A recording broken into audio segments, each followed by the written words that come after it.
Good afternoon. See Councilman Mangione on board. Councilman Crandall. I saw Councilman Patoka's screen. Who are we missing, Mr. Secretary? Councilman Young is on. Councilman Young's on. Oh, good. And Councilman Zhang. I think everybody's on, sir.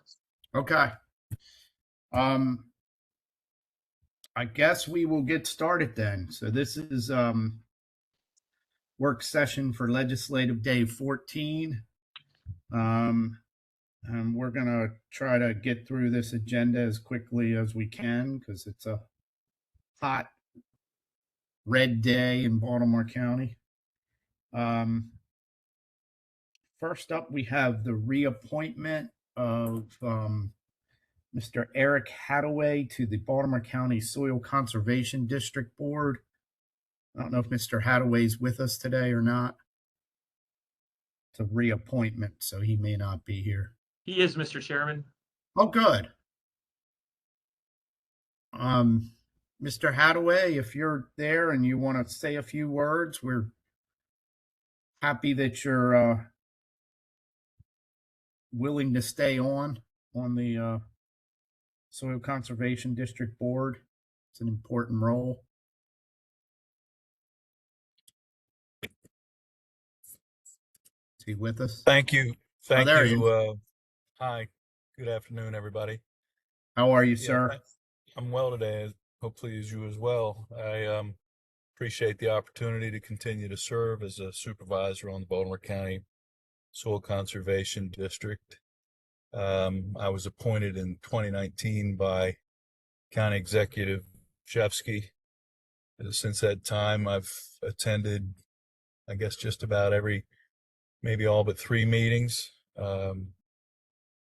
I serving as the treasurer for the Soil Conservation District and enjoy working with Horacio and Pete and others at the county to help make sure things run smoothly for land development and agriculture. So if anybody has any questions for me, I'm certainly here and ready to answer. Okay. Do we have any questions from the members for Mr. Hadaway? Looks like we don't have any. I can't see any hands up. So, well, Mr. Hadaway, we appreciate you being here today. We look forward to your reappointment. And again, thank you for your willingness to stay on and serve Baltimore County. Thank you again for the opportunity. Certainly appreciate Absolutely. All right. Well, have a great afternoon. You as well. Thank you, everybody. All right. Thank you. All right. So then we have, next up, we have an appointment to the Advisory Committee on Public School Capacity, Ms. Carol Ann Sharp. And I think this is Councilman Crandall's appointment. Is that correct?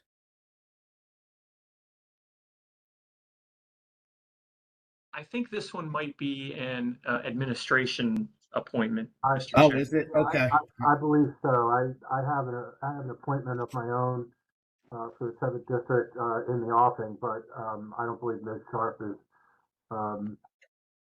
that particular individual. I think the notes are correct, Mr. Chairman, and that this was sent by the administration by request to you. Okay. I missed that. I'm sorry. Is Miss Sharp with us today?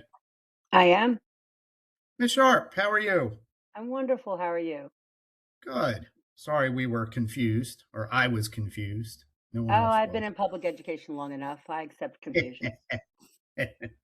Did you want to tell us a little bit about yourself? And Absolutely. So my name is Carol Ann Sharp. I've been a resident of Maryland, back a resident since 1997. Been a teacher in the Baltimore County Public School System since 1999. Came out of the business world, married to a law enforcement agent. 4 boys went through Baltimore County Public Schools as well. I have been special education, high school, elementary school, middle school, currently reside at Woodlawn high school as a teacher. And I was invited to be a part of this working committee in that, and I was very proud to be. Actually, it came from out of left field at one point. So I only hope that my reputation precedes me in that respect.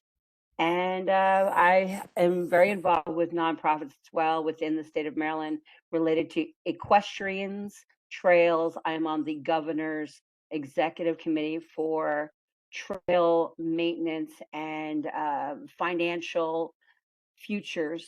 If you're not familiar with horses, we're about a $3 billion industry, secondary to education. So since I live in two worlds, and I am really excited to contribute to the future of Baltimore County and knowing where we're going.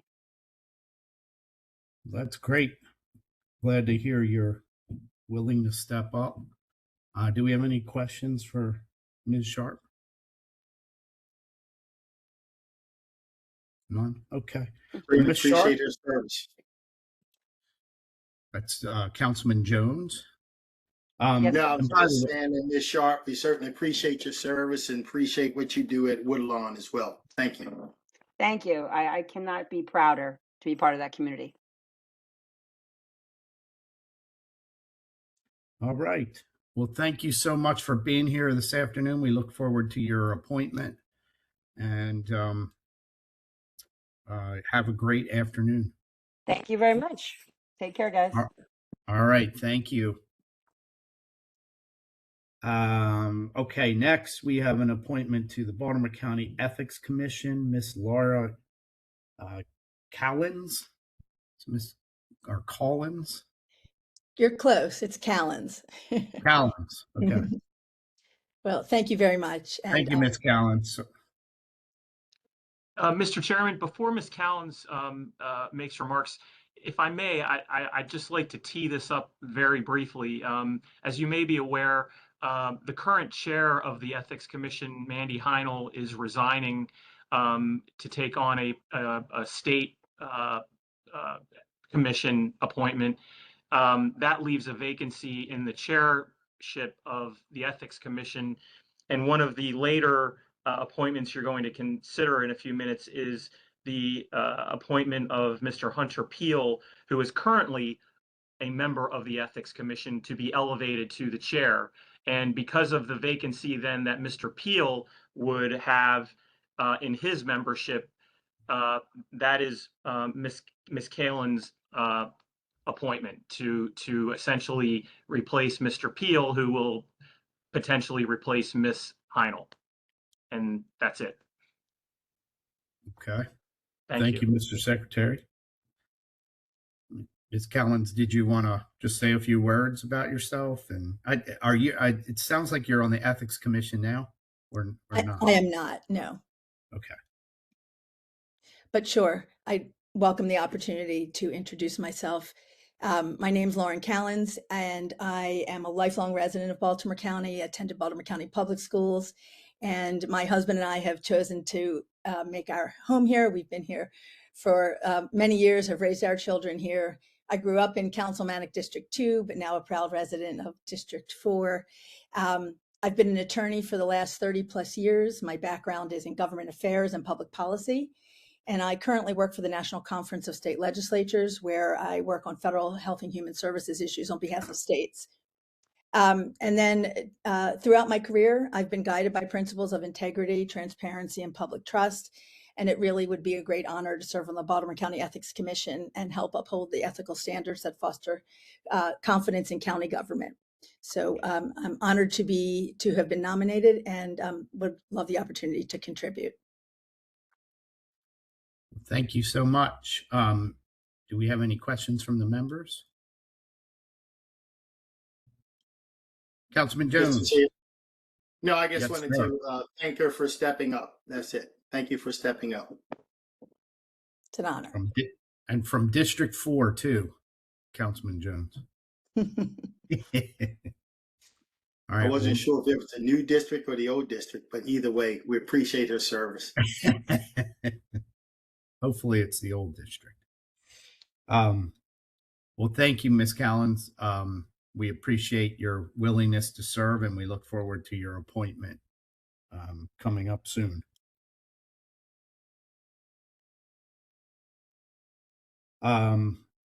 So next up, we have a reappointment to the Police Accountability Board, and this is my appointment. Mr. Scott Richmond. I don't know if Scott's with us today or not. Do we have him online? Ms. No, Burkett? Mr. Chair. Mr. Richmond is not on, but he will be at the legislative session. Yeah.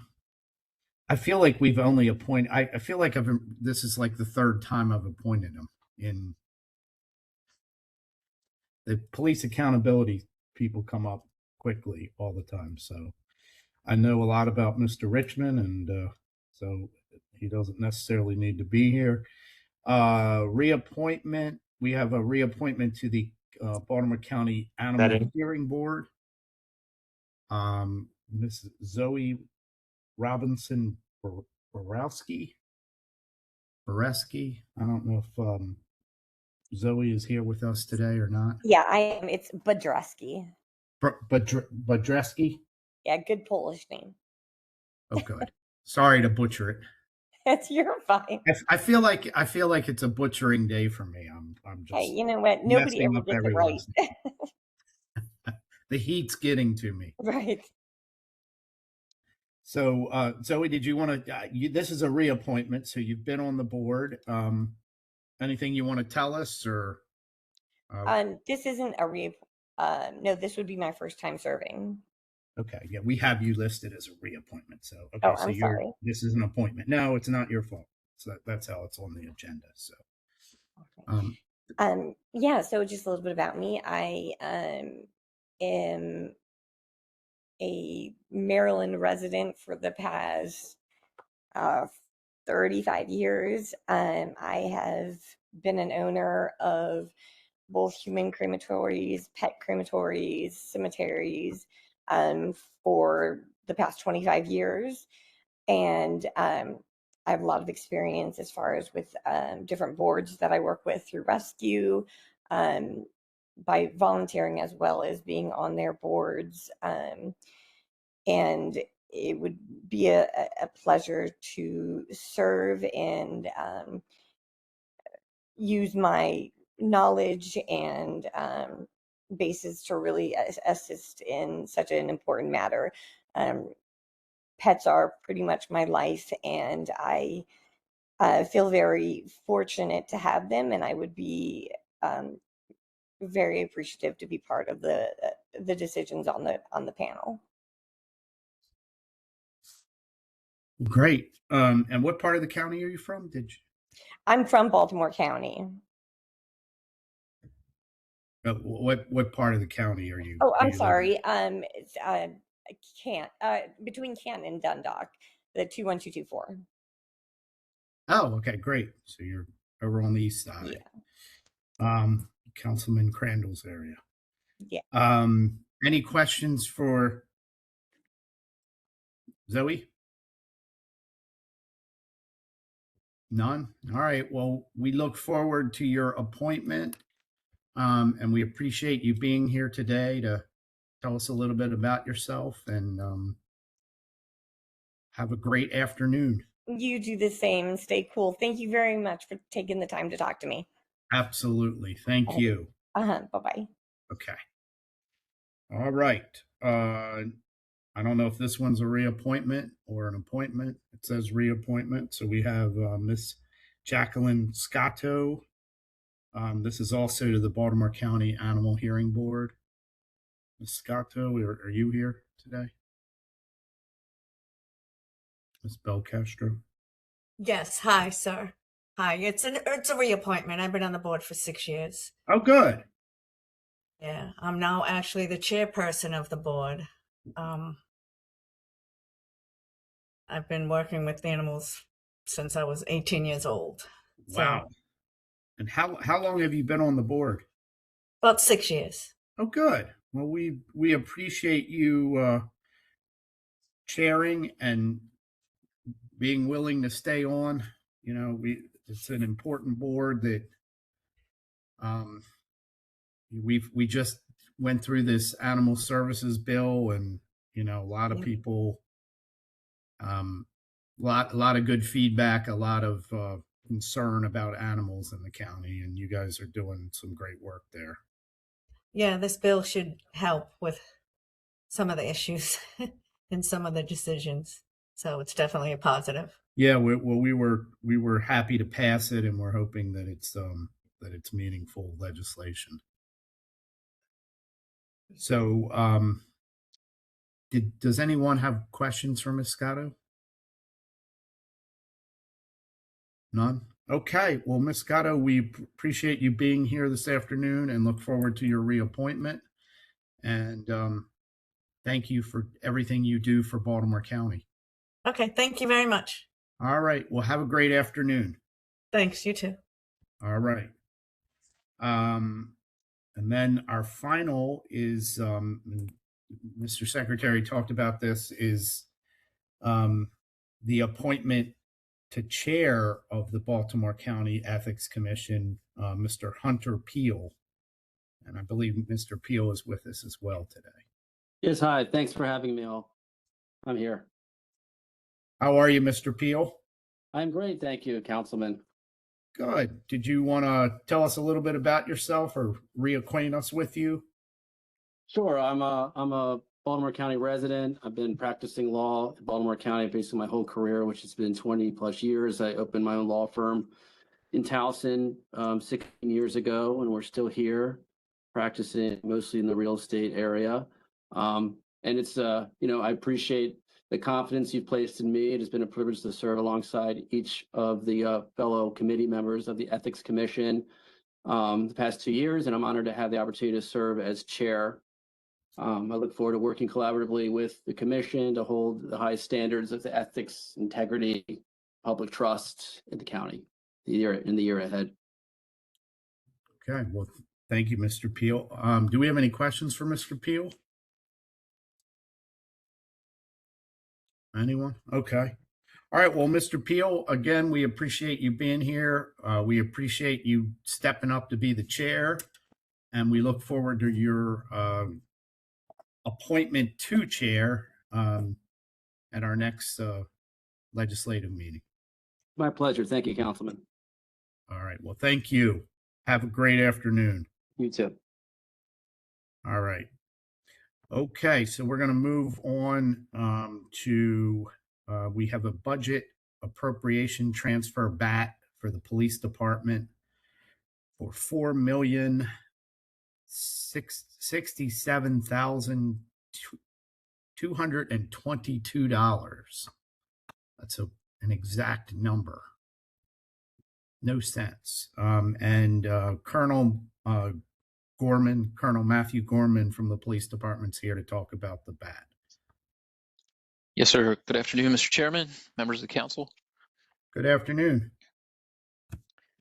Yes, so the police department is requesting the amount that you indicated, and I know that there are several factors that have played into our reduction of funds here in the closing weeks of the fiscal year. I was asked to prepare and answer a few questions. So if you're anticipating that, the elaboration of the primary factors that contributed to the higher than anticipated retiree payouts and overtime costs come down to some overlapping but compounding factors. Anticipated retiree payouts for FY26 were based on an average number of retirees and payouts, and obviously the budgeted averages were exceeded. I think $3.5 million was budgeted, and more than $9 million was realized, and a lot of that happened in May and June. There were two prime retirement dates in FY26, and more members than anticipated decided to take those. As you know, we have had staffing shortages for the past several years, and largely overtime has been used to account for the staffing shortages and to make sure that we have appropriate staffing on the road.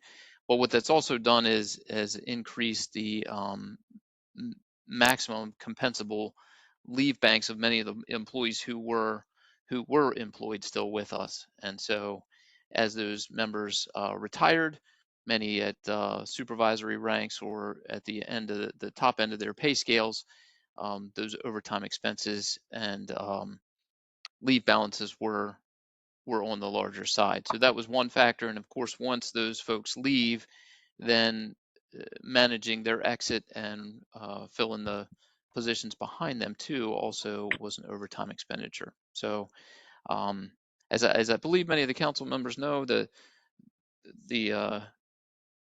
police department members are drop in retirement system eligible, and but it's a backwards drop, and so we don't always know until several weeks beforehand that they intend to retire. And unlike a forward-looking drop where we can forecast against it, and so that was part of the reason that our projections did not line up with reality. Those things coupled with some large-scale events. You're familiar with the officer who was shot in Precinct 4 in Pikesville in the past few weeks. That was a large-scale event. Also, the homicide near Towson Circle.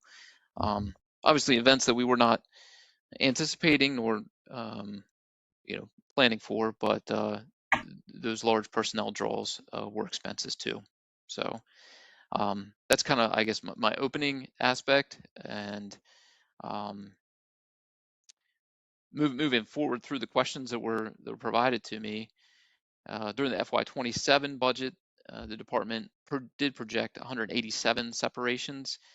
We realized 215, so 18% more than that. That includes professional staff and sworn, and that includes retirements and terminations. Terminations being any exit from the department other than a retirement. So it could be a resignation, somebody didn't make it through the academy class, somebody took a different job. For FY27, we're projecting 125 sworn and 20 professional staff exits. And those numbers are lower, and we recognize that we're gauging that off the fact that averages for one, but then also there are not prime retirement dates in FY27 the way that there were in FY26. The department's current number of sworn vacancies today, it stands at 184 actual vacancies, and this is always a clarification point.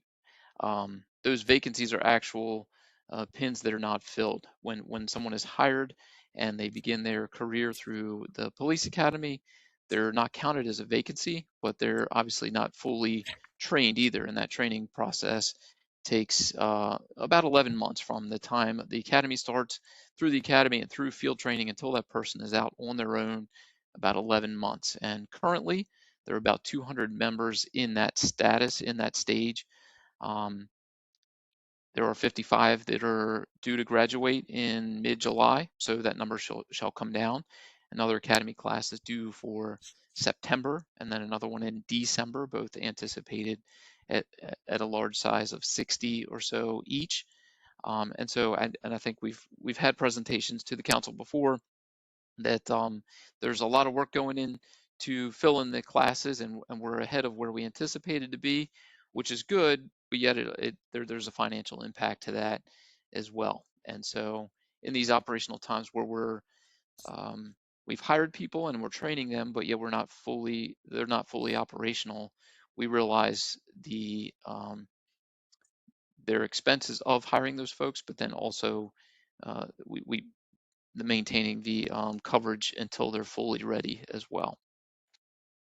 So based on the actual FY26 separations and the department's vacancy levels, do the assumptions of underlying the FY27 budget remain appropriate?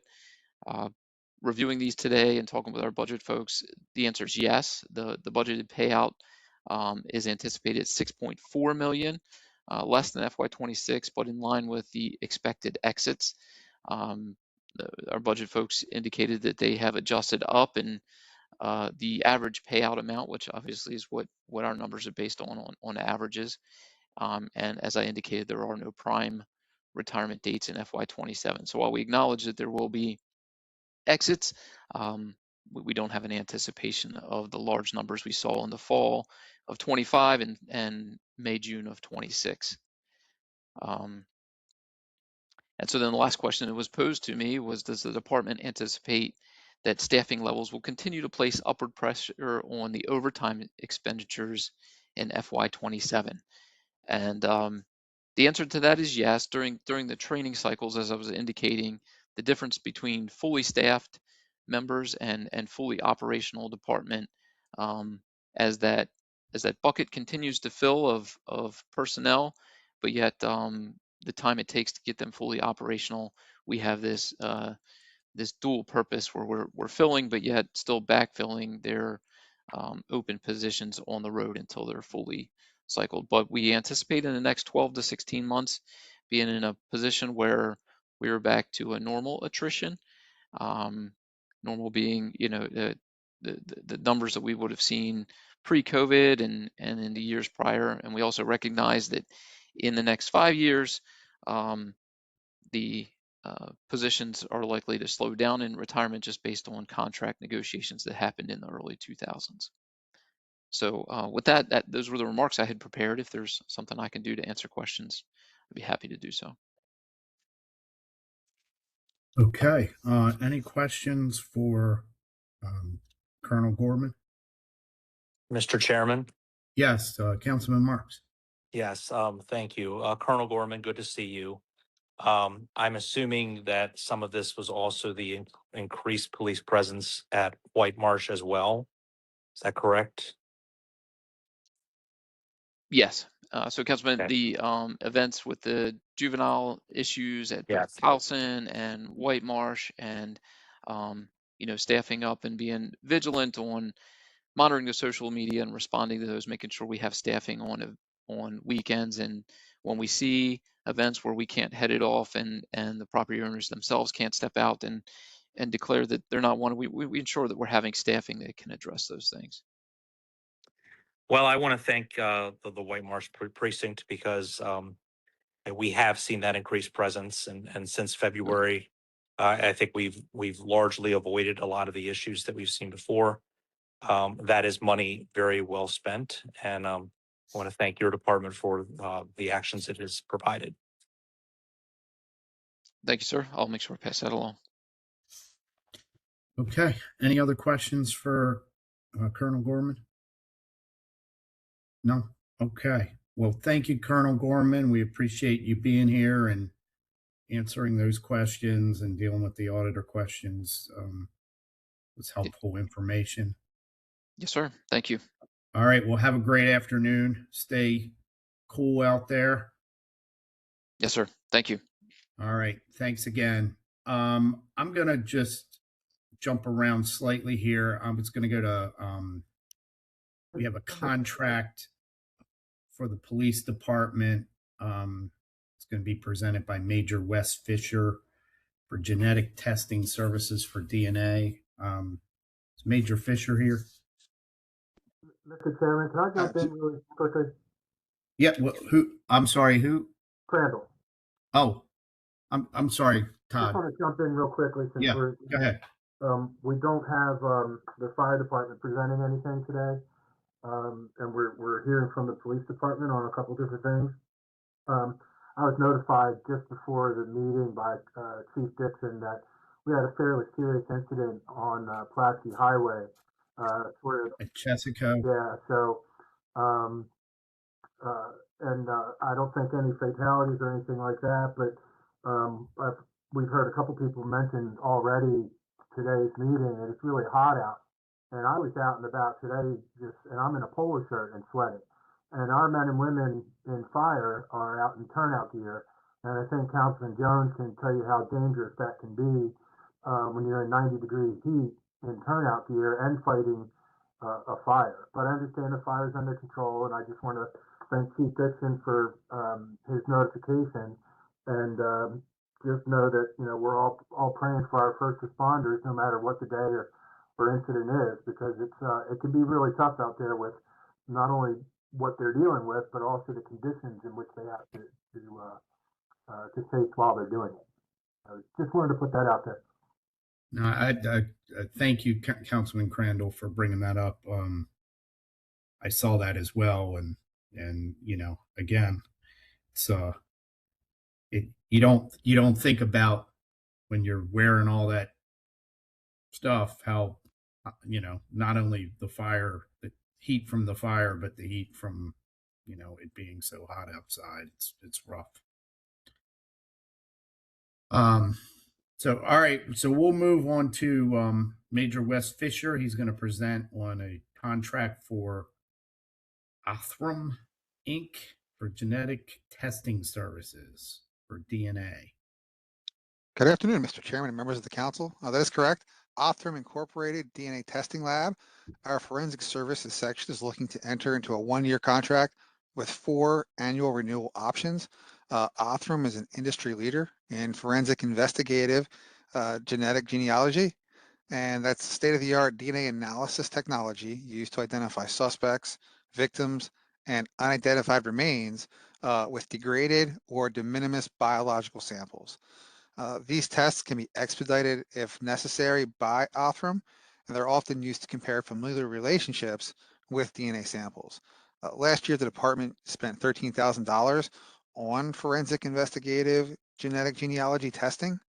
It's funded through the operations budget of the forensic services section, used to outsource such DNA testing, and in some cases, grant funding can be used. One important thing to note is this type of test is a DNA test of last resort when other techniques or other labs have been exhausted or have failed to provide a valid DNA profile. So one of the questions we got is when the contract lapsed, did we lose any capacity? And no, we did not send any samples for this type of testing since April when the prior contract expired. Our current vendor for other DNA testing, Bodie, can conduct these tests, but they don't have the technology or capacity to do it to the level that Othram does. Okay. Any questions for Major Fisher on the? None? Okay. Well, thank you, Major Fisher. We appreciate you presenting on this, and have a great afternoon. You as well. Thank you, sir. All right. And then I think we can fit in 2 more here. This is from Tony Russell, Deputy Director of DPWT, on a contract for Holland's Organic Products, Yard Waste Recycling Services, and also a contract for Sustainable Generation LLC composting equipment at Eastern Standard Landfill. And I think we had some auditor's questions that I'm sure Mr. Russell has in front of him. So, Mr. Yes, Russell, sir. how are you today? Good. Good afternoon, Mr. Chair, members of the council. The administration is looking for approval of 2 contracts tonight. The first one's with Sustainable Generation. This contract continues the lease of solar-powered compost equipment currently used by solid waste. DPWT successfully operated this equipment under an agreement with MES, and the approval will ensure that there's no interruption in the county's composting program. The proposed agreement is for a 5-year lease for an estimated cost of around $367,000 over the 5-year period.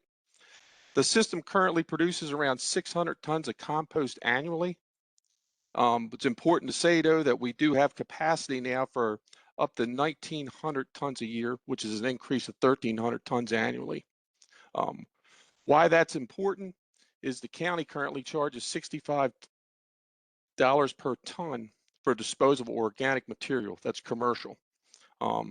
If we utilize this additional capacity, which we hope to do, it'll represent over $80,000 a year, which will offset the program. So that's a win-win. The equipment we're using is more efficient than traditional composting methods. It requires a lot less space, supports compliance with Maryland's food waste diversion requirements, and it positions the county to expand our commercial composting opportunities. It's accelerated static pile composting. Generally what we would used to do, we would put long windrows out and we would have equipment just keep turning the compost pile over and over again until it decomposed. With this system, it's a solar blower. It circulates hot air through the piles, and it actually speeds up the decomposition. It reduces odor. I mean, if you go down there, there's almost no odor, and it takes a lot less labor and produces a compost in roughly 1 to 2 months compared to the older method, which would take up to 6 to 7 months.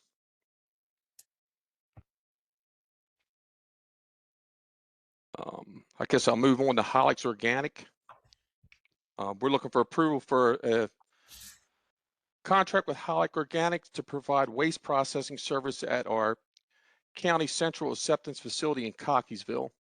The facility processes approximately 5,000 tons of yard waste each year. That's all your leaves, your brush, your woody debris brought in by county residents, and an estimated cost about $150,000 a year.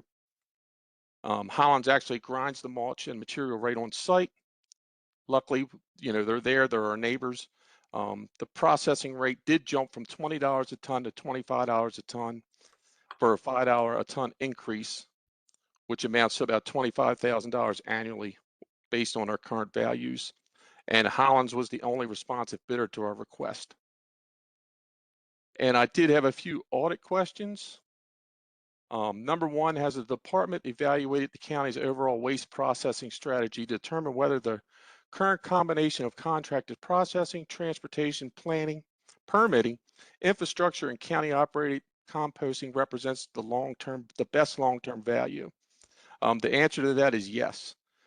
Yard waste processing or yard waste transfer was part of the solid waste work group back in 2021. Because the Hollins grant contract is relatively low cost for the service, establishing long-term processing or transfer has been kind of a low-hanging fruit for the Bureau, but it's definitely been evaluated. And in the long run, we would actually like to handle all our own yard waste and composting. The second question was, could the administration explain why the prior agreement was handled differently and how the current procurement differs? The previous agreement was handled through a pre-existing MOU with MES. The Bureau actually uses MES for a variety of services now, including groundwater testing, assistance with environmental monitoring plans. MES assisted the county in getting this compost program established. But now that we have trained staff, we're capable of running it ourselves. There's no longer need for a contract with MES. Instead, the county saves roughly $40,000 annually by contracting directly with the vendor who provides the static pile system. And question number 3, could the administration explain why council approval was not sought before the proposed effective date and what steps, if any, are been taken to avoid similar situations in the future? I can only tell you we missed the council deadline, the earlier deadline. We weren't too worried about the lapse since composting is able to set around for a few weeks without impacting any services. Okay. Hopefully, if you got any more questions. Any questions for Deputy Director Russell? None? Okay.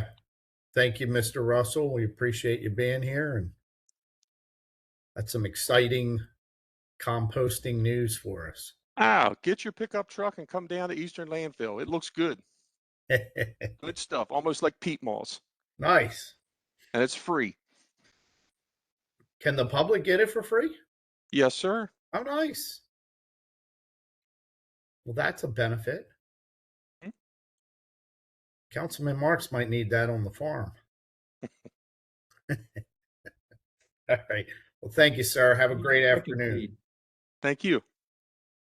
All right. I'm going to try to squeak one more in here, and then we're going to get to Bill 6226.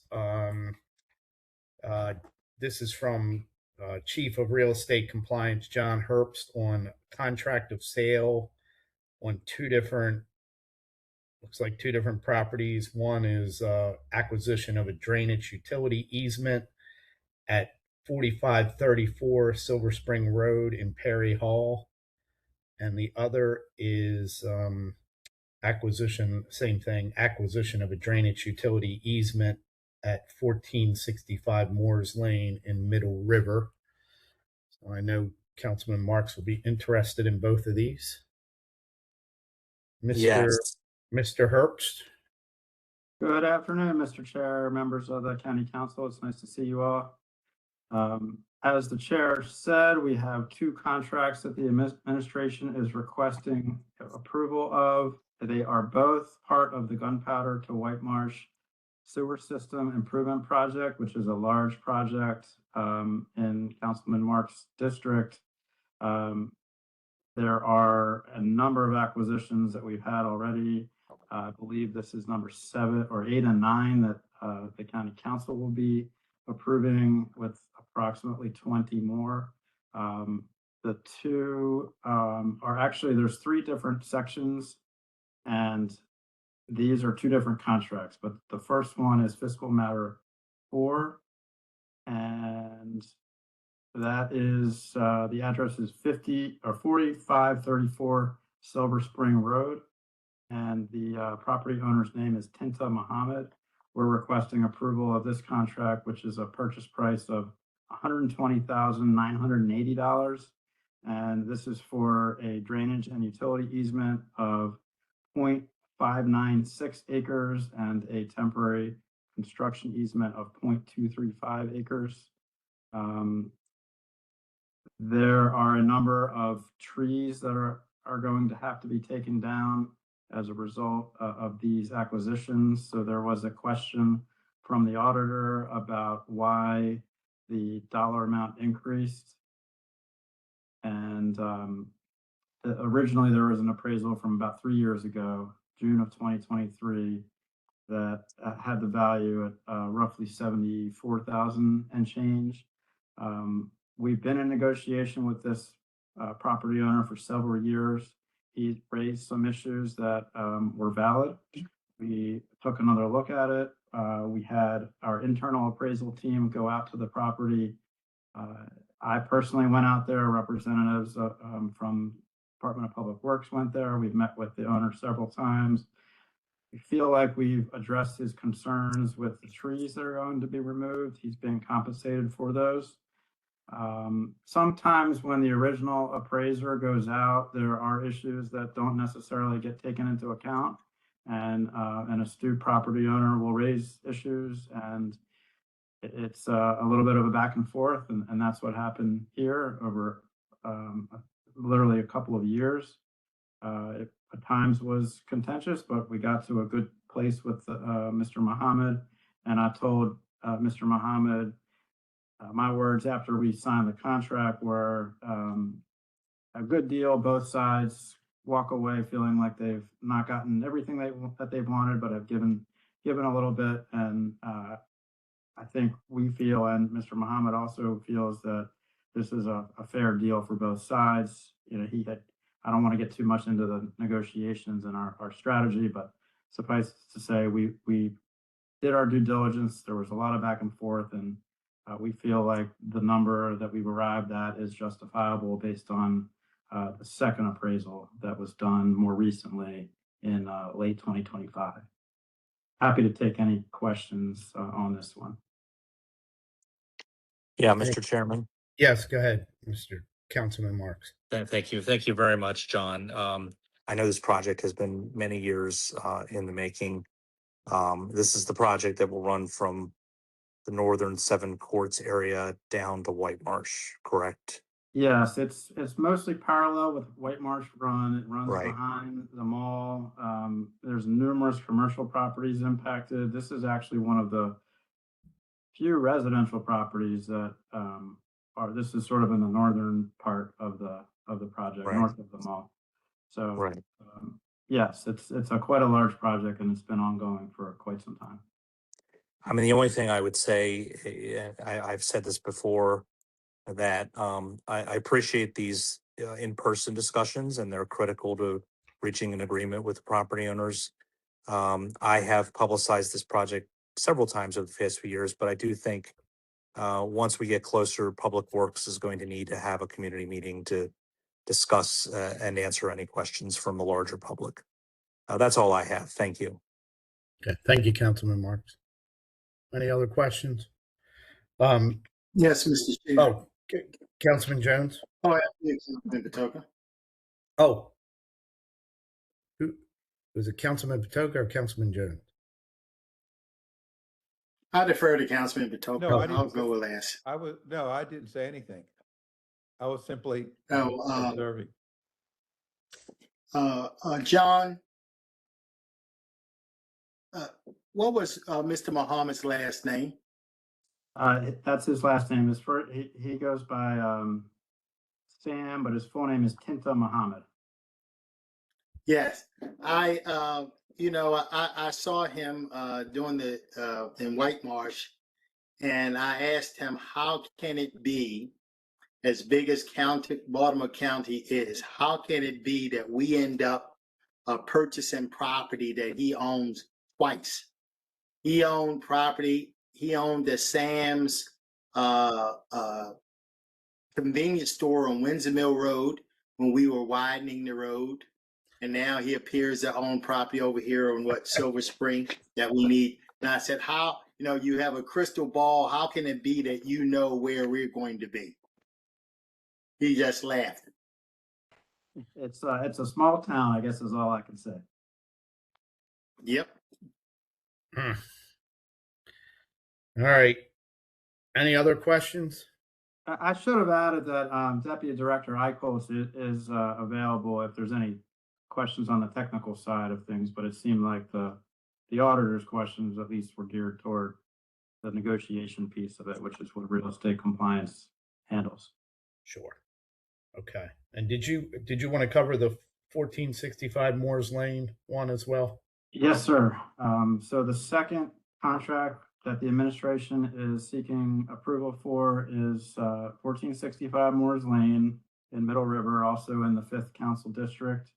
The property owner is Columbia Capital LLC. The purchase price for that one is $96,800. This consists of 2 drainage and utility easements with a total of 0.602 acres and 2 temporary construction easements totaling 0.166 acres.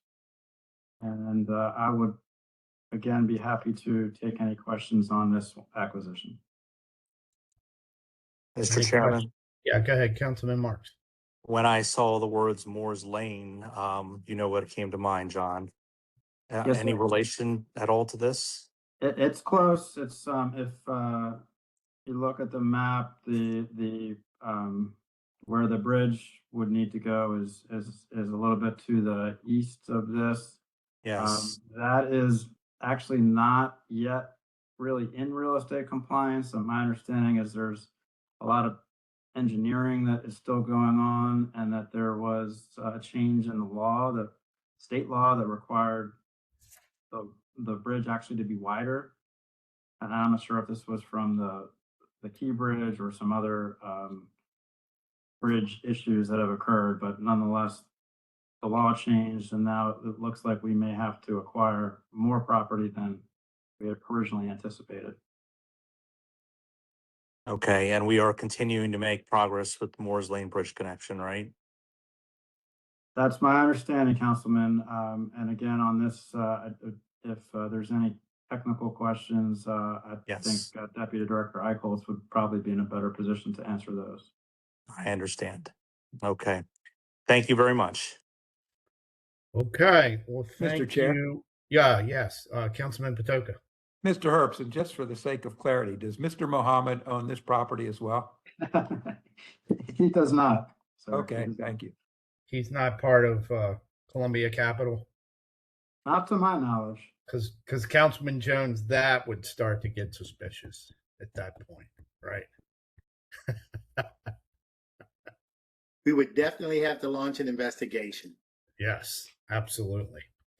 Okay. Well, thank you, Mr. Herbst. I think we're good. And we're gonna have a great afternoon. We're gonna move on to Bill 6226, which was extended by Councilman Patoka. This is on zoning regulations, permitted use conditions in the business major zone. Councilman Patoka, did you want to cover this? You're on mute, Councilman Patoka. Oh, sorry. Thank you, Mr. Chair. As you mentioned, this was extended at our last meeting.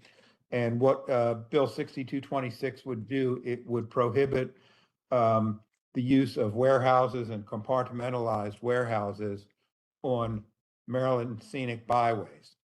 Maryland scenic byways in Baltimore County include the Star Spangled Banner Byway along Maryland 295 in Halethorpe and continuing through to Baltimore City to North Point Road in Dundalk.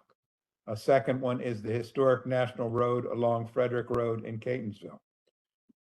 Another scenic byway is the Falls Road Byway along Falls Road from the city line to the Carroll County and Baltimore County line. And that's another one is the Horses and Hounds Byway along several roads in northern Baltimore County. Another scenic byway is the Mason and Dixon Byway along several roads in northern Baltimore County. And finally, the Baltimore Historic Charles Street along Charles Street in Towson. So again, this bill is fairly simple. It prohibits the uses of warehouses and compartmentalized warehouses in these scenic byways. Thank you, Mr. Chair. Okay, thank you, Councilman Patoka. I don't know if there's any questions from the members. I know we do have some speakers, and I know we've talked about this bill in at least 2 work sessions already. But Ms. Belkat, are there any questions from the members before we move on to speakers? Yes, Mr. Okay. Chairman. Yes, Councilman Young. So obviously the scenic byways is being used, Councilman, for a preventative purpose, but it's also if there's a zone currently on a scenic byway where one of these facilities could go, this would prevent that from happening. Yeah, it's the BM zone. Right. Got it. So BM zone within a, or sorry, not within, but along a scenic byway would no longer be eligible to have a one of these facilities. That's correct. Got it. Okay. Just wanted to clarify that. So there's currently zoning. Okay. So this would add, okay. I see. So I'm thinking as I'm going. Thank you, Mr. Chairman. Thank you, Councilman. Just wanted to clarify that. Thank you. Okay. Thank you, Councilman Young. Ms. Belcastro, you want to call the first speaker? Certainly, Mr. Chair. Our first speaker is Scott Cooper. I believe Mr. Cooper is on by phone.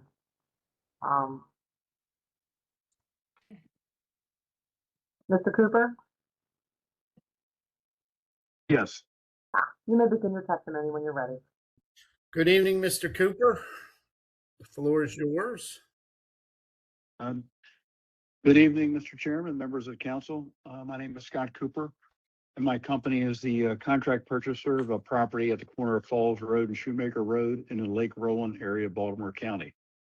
For nearly a year, we've been working on a proposal to purchase this property and redevelop it into a new self-storage facility.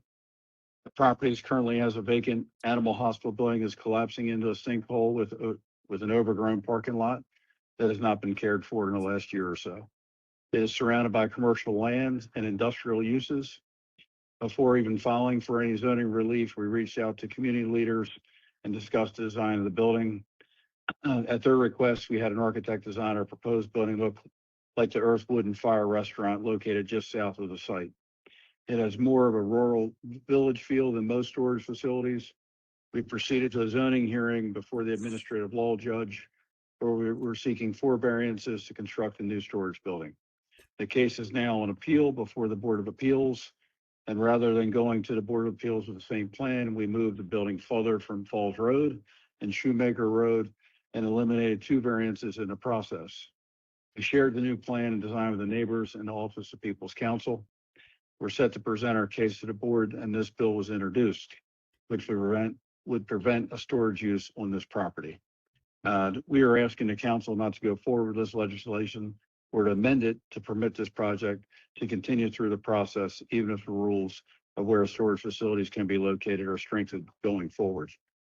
We have invested over $100,000 up to this date in this site, and we would be devastating to have the rules changed on us in the middle of the process. We'll still be required to have a zoning hearing, and opponents will have every opportunity to present their case to the board. Please allow the process to continue and do not change the rules on us in mid-process. I want to thank you for your time this evening. Thank you. Thank you, sir. Can I ask a question, Mr. Yes, Chairman? Councilman Marks, go ahead. Thank you. And our speaker, and I thank the speaker for his comments, brought up the idea of changing rules. We have been reluctant to do this, right? I mean, the council did not go along with my proposal, which would have killed a solar farm in Kingsville. And the council did not support either quote Denny's legislation. Can someone please point out to me what's the difference here?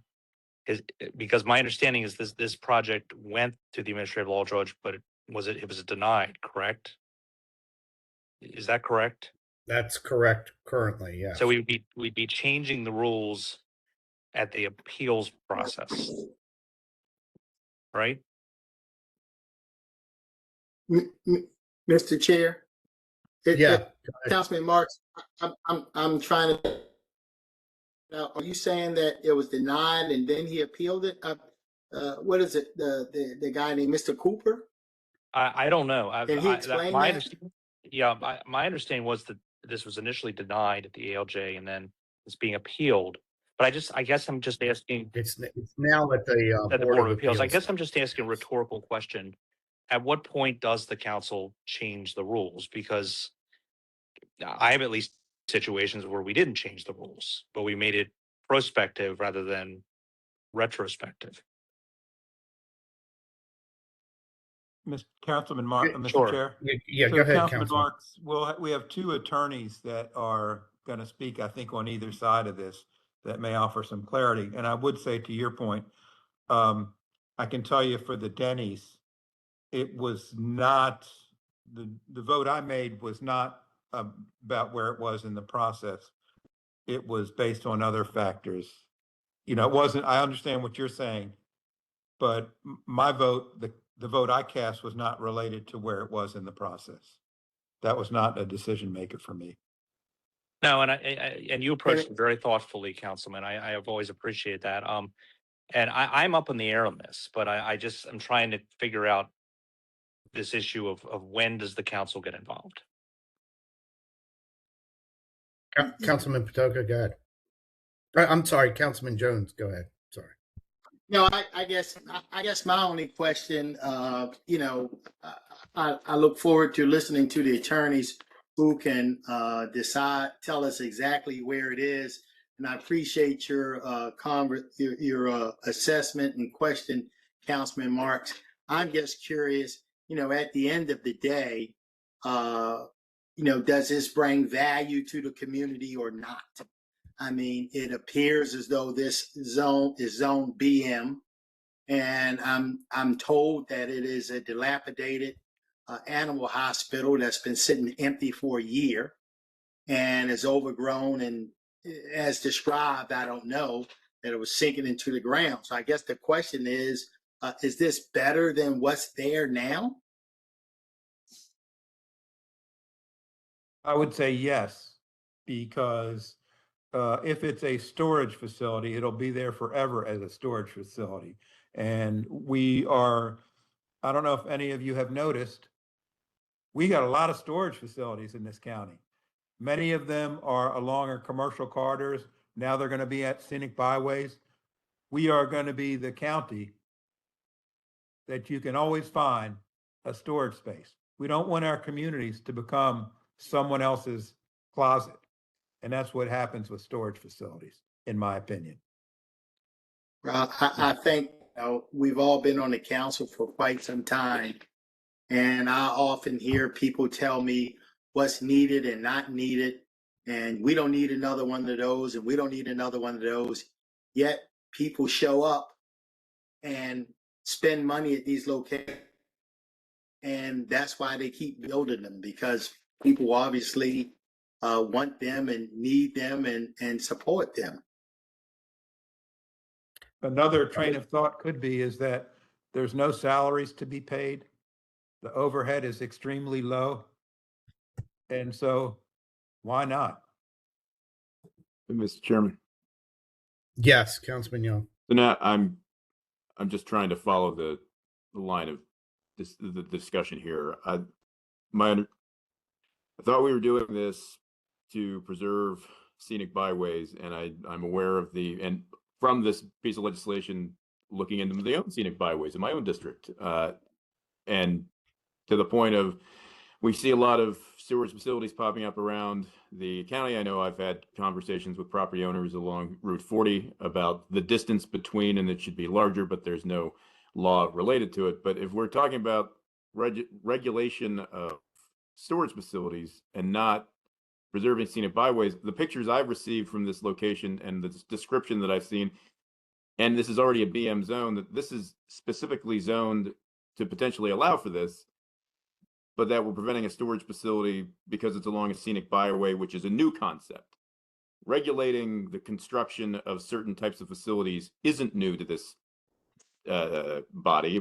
That's our right to do in terms of land use. It sounds like the conversation has moved away from the purpose of why we're even talking about scenic byways and not talking about the restriction of or regulation associated with storage facilities. That's just my opinion from where it sounds like the conversation. I'm trying to understand what we're trying to do here related to scenic byways, storage facilities, and BM zone purpose, allowable uses in a BM zone.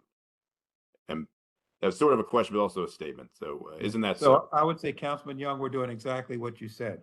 We're regulating, we're modifying the BM zone to be sensitive to our Maryland scenic byways. Right, but the area that's under in question here, that's applying to now all scenic byways, is already zoned BM for the purpose of a potential allowable storage facility. Like it's allowable under getting permission to do so. It's not by right, but it's allowable to do so. This is preventing an allowable use. So what does the scenic byway have anything to do with it if it's already in an area that's zoned BM for the purpose of potentially building a commercial facility? It's not like it's I think that for folks that might be listening too, it's not like we're talking about building something in the middle of a forest or the woods next to a scenic street. This is a BM zone with other commercial/industrial facilities around it. And we're focusing just on this type of use. So that's why I'm bringing up the question here to the body. The speakers might help with some of this clarification too. And, my understanding of at least the Falls Road site was that there's a lot of uses there that make it more like a village, a lot of retail and restaurants right on the roadway, whereas the commercial uses, they're all BM, but a lot more of the industrial commercial uses are behind. They're not right up on Falls Road. They're on some of the back streets that run.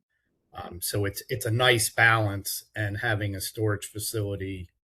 And again, this just applies. I'm talking about the Falls Road, but I could see this on Councilman Young on Frederick Road, where we build a giant storage facility, in one of the blocks on Frederick Road that would, I don't think would look very nice either.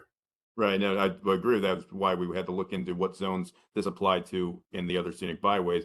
And this is BM, not BL. We're talking about Frederick Road. So I'll instead of belaboring the point, Mr. Chairman, I'm happy to hear from the other speakers. I just wanted to, we keep talking about BM, but the original purpose of preserving scenic byways, I'm missing the point here from this discussion.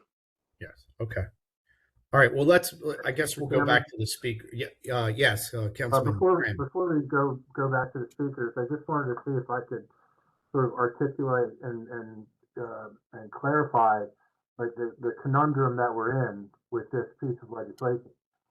And I think that Councilman Marks hit on this, and I think Councilman Young hit on this as well with the questions that he was asking, is that I think that most of us agree that our scenic byways I've traveled probably all of them. I think we all have in Baltimore County, and some of them are quite beautiful, may or may not have pockets of BM in them or not. But So I think that we can all agree that we probably should protect these scenic byways from certain types of structures that would otherwise be allowed in a BM zone. And the question that I think Council Marks has, and so do I, is I'll just talk about just real quick. One of the policies that we instituted in our office very early on in my first term was that as soon as the lawyers are involved, we're out. Let the lawyers play it out. Let the appeals process lay it out, because we don't, we're not dealing with lawyers that are involved in a dispute. That's been our policy. Now it seems like with this legislation, we're kind of inserting ourselves, as Mr. Cooper said, we're inserting ourselves into a process that already is being played out. And that's the conundrum. We would like to protect our scenic areas, but when do we step in when something is far along in the development review process or in the appeal process? It is kind of it's a bit of a conundrum that we're in with this, I think. I don't think I'm overstating that. So I just wanted to see if I could make it clear for myself and maybe for other folks listening, is that's kind of where we sit on that. Okay. That's what I got. Thank you, Mr. Chair. All right. Thank you, Councilman Crandall. Anybody else before we go back to speakers? All right. Ms. Belcastro, next speaker, please. Our next speaker is Adam Rosenblatt. Mr. Rosenblatt, you may begin your testimony when you're ready.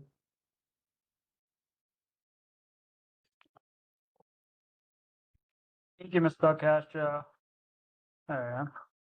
All right, so Adam Rosenblatt, I am the attorney working with Mr. Cooper, who testified just a little bit ago, and I can answer some of your questions. One, this project was presented in a zoning hearing to the administrative law judge and was appealed by us to the Board of Appeals after we did not obtain the variances we were asking for. Councilman Young, you mentioned whether the use is permitted by right. This is a use that is permitted by right in the BM zone currently. The reason we need a zoning hearing is because we're asking for certain variances to setbacks. When we presented the case to the administrative law judge, there were 4 setback variances we were asking for. And as Mr. Cooper mentioned, we've reduced that number to 2. We've changed the plan, pushed the building farther away from the roads, which is something we heard from the community members that they were interested in. So what we're asking for is, as Councilman Crandall said, let the lawyers play this out. Please don't step in the middle of a process that's already been ongoing and make a use that's permitted by right not available on this property. As I testified last time this bill came before the council, I'm a Baltimore County resident. I live just a couple miles from this site. I understand that there are a number of storage facilities in the Timonium and Cockeysville and other areas of Baltimore County. Our objection to this bill is not placing stricter rules on where these facilities can and can't go going forward. Our problem with the legislation as written is that it targets a project that is in process, where a business has invested significant time and money into redeveloping what is really a rundown site with a new use. And changing the rules on businesses that have invested in Baltimore County is not good practice. It's unfair, and it sends a bad message to the business community that your investments are not safe, even if you're in process, as the rules may change on you in the middle of the process. If the legislation does go forward, we're asking the council to find a way to permit the project to continue. We do still need zoning relief, and we need to have a public hearing before the Board of Appeals and ask for our 2 setback variances. And the lawyers and the neighbors and the applicant will have all the ability in the world to say whether this is or is not the right use for this location. Just to note, this is absolutely in a commercial corridor, as I believe one of the councilmen stated. That's where they often are located, and that's absolutely the case here. There's nothing scenic about this area. It's adjacent to the Bear Hills Industrial Park and the Blue Stem commercial site. This is a person who's hired an architect to design a building a certain way. hired attorneys and designers and engineers and spent significant money on this project. What we're asking you is please not to change the rules mid-process and let us play this out in the Board of Appeals if the bill moves forward. Thank you. Thank you, Mr. Rosenblatt. Ms. Belcastro, next speaker. Mr. Chair, can you give us, can Mr. Rosenblatt give us the address of the of the location? Sure, it's 6314 Falls Road. It's at the corner of Falls Road and Shoemaker Road. Okay. Is that you good, Councilman Jones? Okay. Ms. Belcastro, next speaker. Right, our next speaker is Michael McCann. I believe this is Mr. McCann. Yep, it is. You may begin your testimony when you're ready. Okay. Good evening, everyone. Thank you. Certainly some good questions, and I'm glad to have the opportunity to talk about it. First of all, I should mention I represent a number of associations throughout the county, including a number of business owners, residents, a number of whom are on this right here in on Falls Road in this Bear Hill area. And I can assure you, in response to Mr. Jones' questions, that these folks, the folks that actually live at this particular location, and that's not what this bill is all about, but these folks do not want a 4-story, 20,000 square foot building right on Falls Road. And the reason why, other places it might be okay, but this is an area, if anybody's familiar with it, that has in recent years had a lot of good growth, food, retail, offices right on Falls Road. It's a village if you drive through it. It really has changed over the last number of years. These type of facilities are great 2 blocks away, 3 blocks away off of Falls Road, where the area is much more industrial manufacturing. There's no doubt about that. But right on Falls Road, which is, as I said, is acquiring very much a village feel. This would be the worst thing. This would kill all the progress that's been made over the last decade or two. Not to mention it's inconsistent with the community plan. In fact, the local association, Western Riderwood, Lake Roland, is in support of the bill. So that's like this.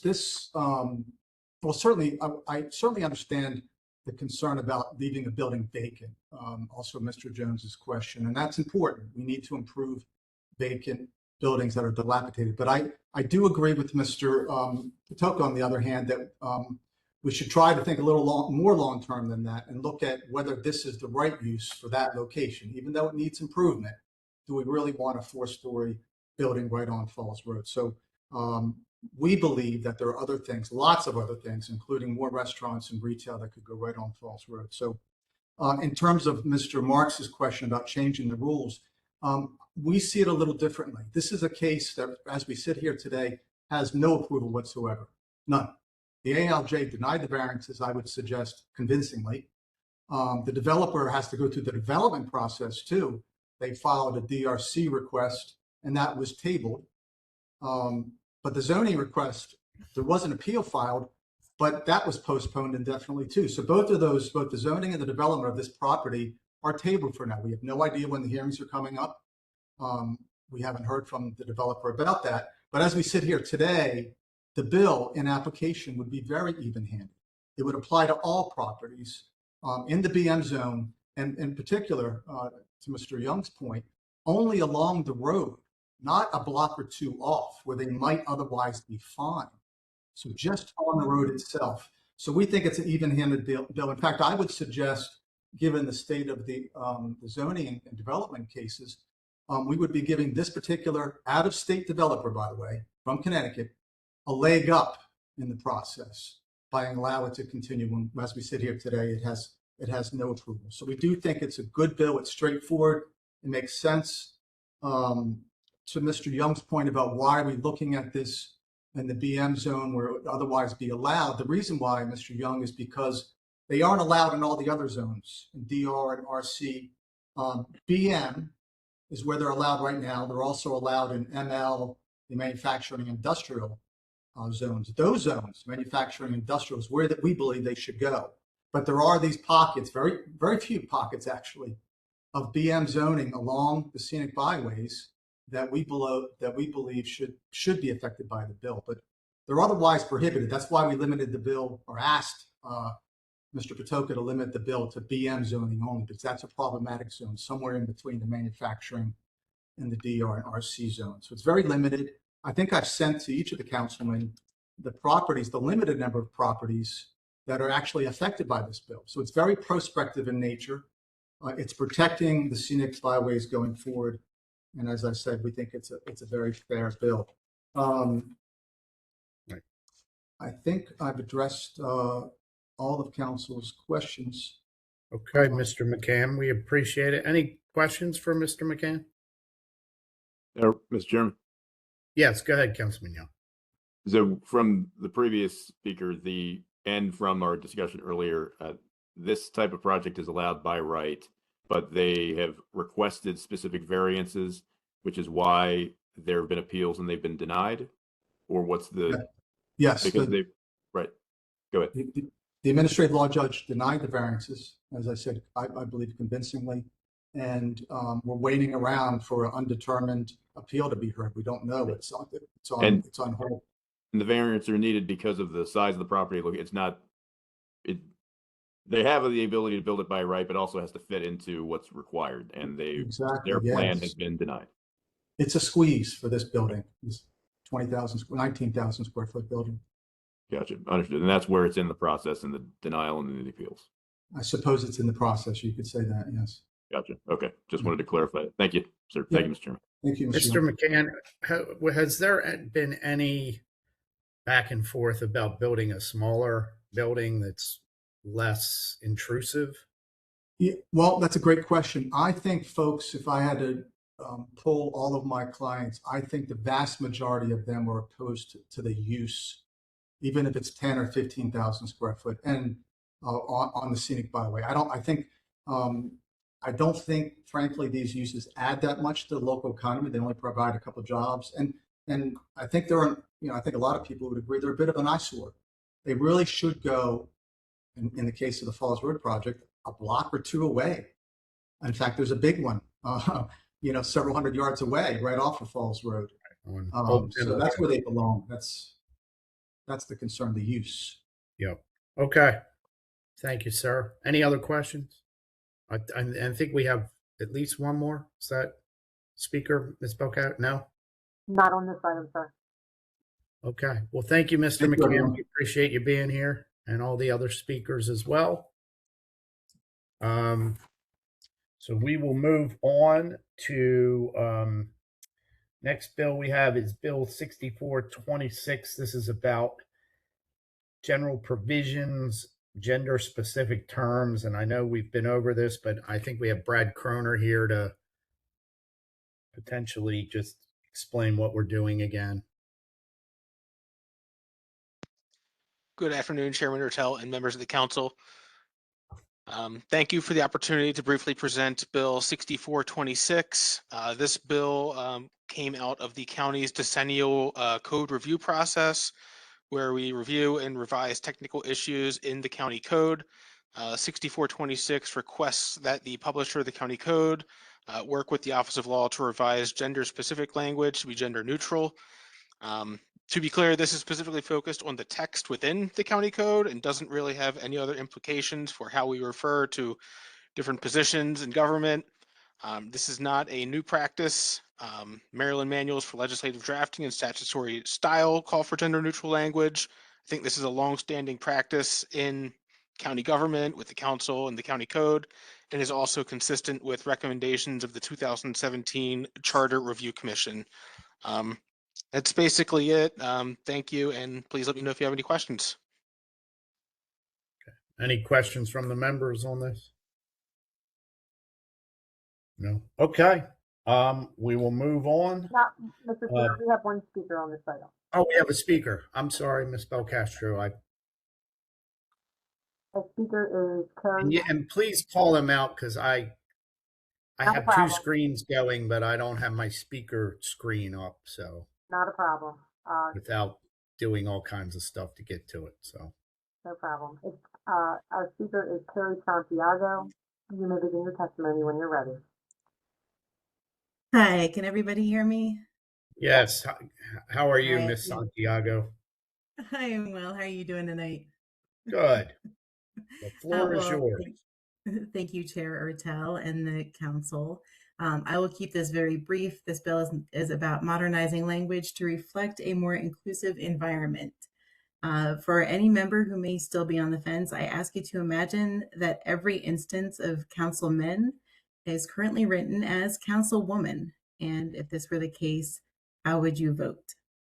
If representation and inclusivity are important to you, there should be no question for your support of the bill. And that's it. Under a minute, guys. Good work. Thank you. All right. Thank you. Have a good night. All right. You too. Stay cool out there. Oh, I will. Okay. Any other? No other speakers, correct? Okay. So we'll move on to Bill 6526. This is going to be presented by Sally Nash, Deputy Director of Permits, Approvals, and Inspections, PAI, about food trucks, definitions, and prohibitions. Ms. Nash. Yes. Hello, thank you. Good to see you again. To present on this bill, I am the Deputy Director of Permits, Approvals, and Inspections. This bill is basically to simplify our current definition of food trucks. So we match the health department. It was causing a lot of confusion and causing people to have two different applications. This will allow people to consolidate into one application, which just makes sense. They still must file all of the other regulations under Article 21, Title 8, such as the requirement that the food truck can't be more than 200 feet from a restaurant. So let me know if you have any questions. And I do also have one comment on the amendment, proposed amendment. Okay. You can comment on Mr. Chair. Oh, go ahead, Councilman Jones. So is a food truck how do you define a food truck? For example, the gentleman that's been selling food on the corner right here at the old courthouse for years, is that considered a food truck? Well, that's why one of the reasons we wanted to change the definition. So this definition will say that it's any mobile facility that sells food and is mechanically, electrically, manually, or otherwise propelled. So that's just as sort of a generic definition. It doesn't mean you're just a food truck itself. It can also mean that you are a trailer, such as the man on the corner here. Or a cart. So I guess the other thing, and what about the festivals that take place throughout Baltimore County, whether it be the Metro Center or downtown Towson, and people bring in food trucks? So then that would not be allowed, or would it be? No, that would still be allowed, and that is regulated under our gathering permits, and they get a license from the health department. So this makes it so our definition is broader rather than having a more narrow definition that conflicted with the health department's definition. Can you tell me the genesis of this bill? So we had a constituent who Councilman Marks brought to our attention. He had applied for two applications, one at the health department for mobile food facility, and one in our Department of Permits with miscellaneous permits for a food truck. He had to get two applications, pay two application fees. They had to get both reviewed with separate criteria. And he said to Councilman Marks, this doesn't really make sense. So we looked at it, we looked at the health department requirements, we looked at our requirements, and we decided it would be a pretty simple fix to streamline those by just changing our definition to match what the health department provides. Okay. So this is more. Were they always prohibited from being next to restaurants? There was always a prohibition to be 200 feet away from a brick and mortar restaurant. Okay. Mr. Chairman. Okay. Yeah, go ahead, Councilman Mark. Councilman Jones, is that your question answered or? Yes, I am. Thank you very much. Okay. Councilman Marks?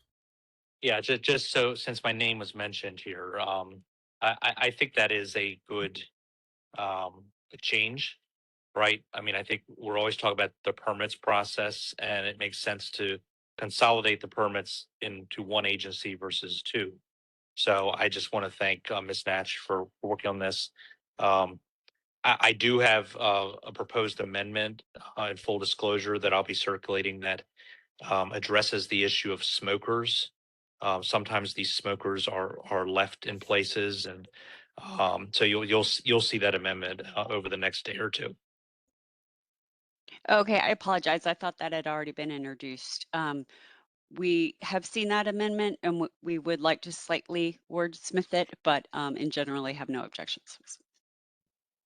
Yeah, so I think Ms. Malone is going to address this as well. So, and I had a question, Ms. Nash. The Councilman Jones brought this up about the distance to a brick and mortar. And you said that's new, or was that No, always? that has always been the case. The 200 feet has always been in our Article 21. Okay.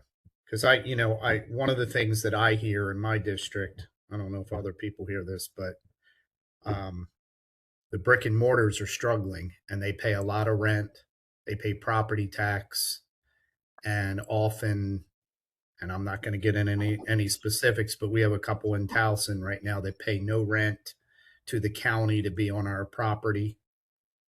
Some kind of handshake deal that was never done, and it probably has nothing to do with this bill, but I think we got to be real careful going forward, because we seem to have a lot of business models that are popping up that are taking away from bars, restaurants, retail locations where people just sell whatever they want, wherever they want. And like I had a situation, and I'm going off on a tangent a little bit here, but some trailer pulled up about a year ago in Towson, and they were selling coffee out of what looked like to be an old camper, literally with a window they put in it. And we inquired about it and found out something about they didn't need a health permit or anything from PAI. They needed a huckster's permit from the courthouse, which made no sense to me, and nobody seemed to know anything about it. But and I have business owners who are going bananas that anybody can just come in anytime and just start selling stuff and take away from. Again, we're gonna. I'm just saying this to my fellow members. We're gonna have to make a decision whether we want to support our brick and mortars or just let food trucks and everything, and they have their place, but sometimes they take away from businesses and also property owners that are making their properties less valuable because you don't really need to have a location anymore. I guess the only issue, Councilman, Mr. Chairman, I guess the only issue is, you look like a hot dog cart, somebody selling hot dogs. I don't know if that really competes with the brick and mortars. I mean, I don't know. Then we get into what type of brick and mortars. Is McDonald's competing with Seven West? I think they appeal to different customers, at different times. I think the margins are getting so thin, Councilman Jones, that sometimes they do. Mr. Chairman? Yes, Councilman Crandall. Thank you. Ms. Nash, this might not be the appropriate question for you necessarily, but I'll ask it anyway. And That's kind of, as Councilman Ertel would say, I think we've seen, I've seen it all over the 7th District, kind of a proliferation of food trucks. And most of them, they don't move. They're on a gas station lot right next to a Wendy's. There's one I'm thinking about in particular, but there's some that have put picnic tables out and canopies, and they're basically a permanent structure, whether they're allowed in that zone or not. But I guess my question goes to enforcement.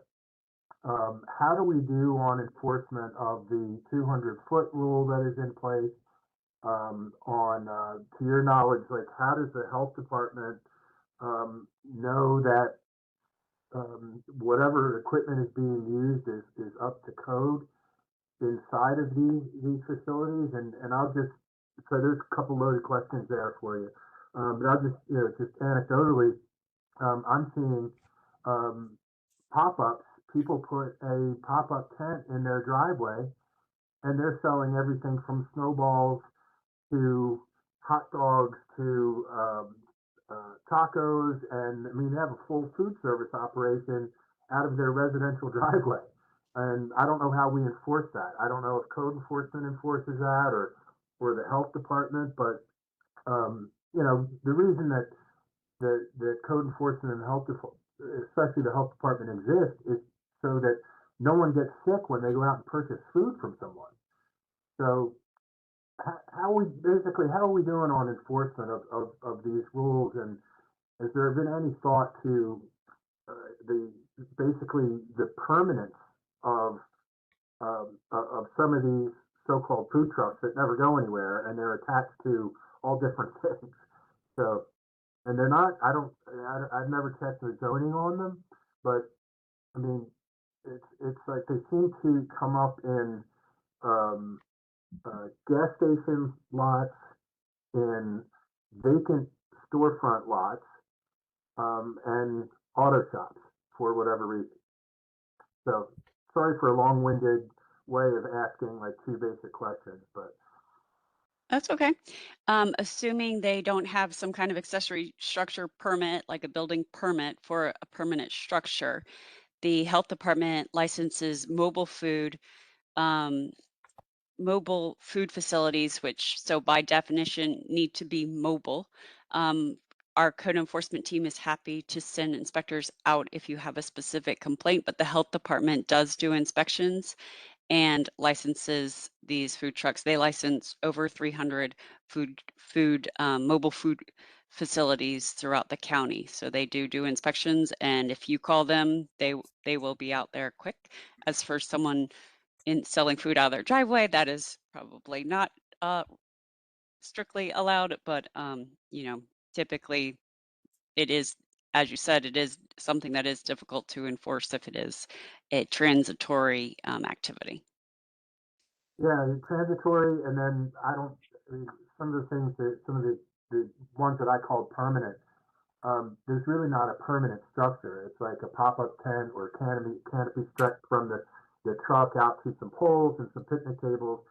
That's all easily, removed.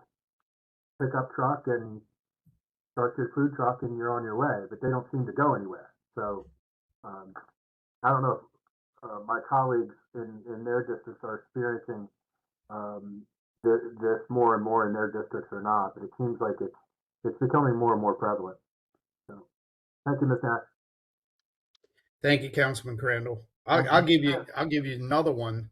We're suddenly, and within reason, we have to do this, but we're regulating our rec council snack bars and often telling them they can't sell things they've been selling for years, and they have to do certain things to be compliant, which again is good. We don't want people to get sick, but often either they stop doing what they're doing for a while or until they can figure out all the red tape of complying or paying for it.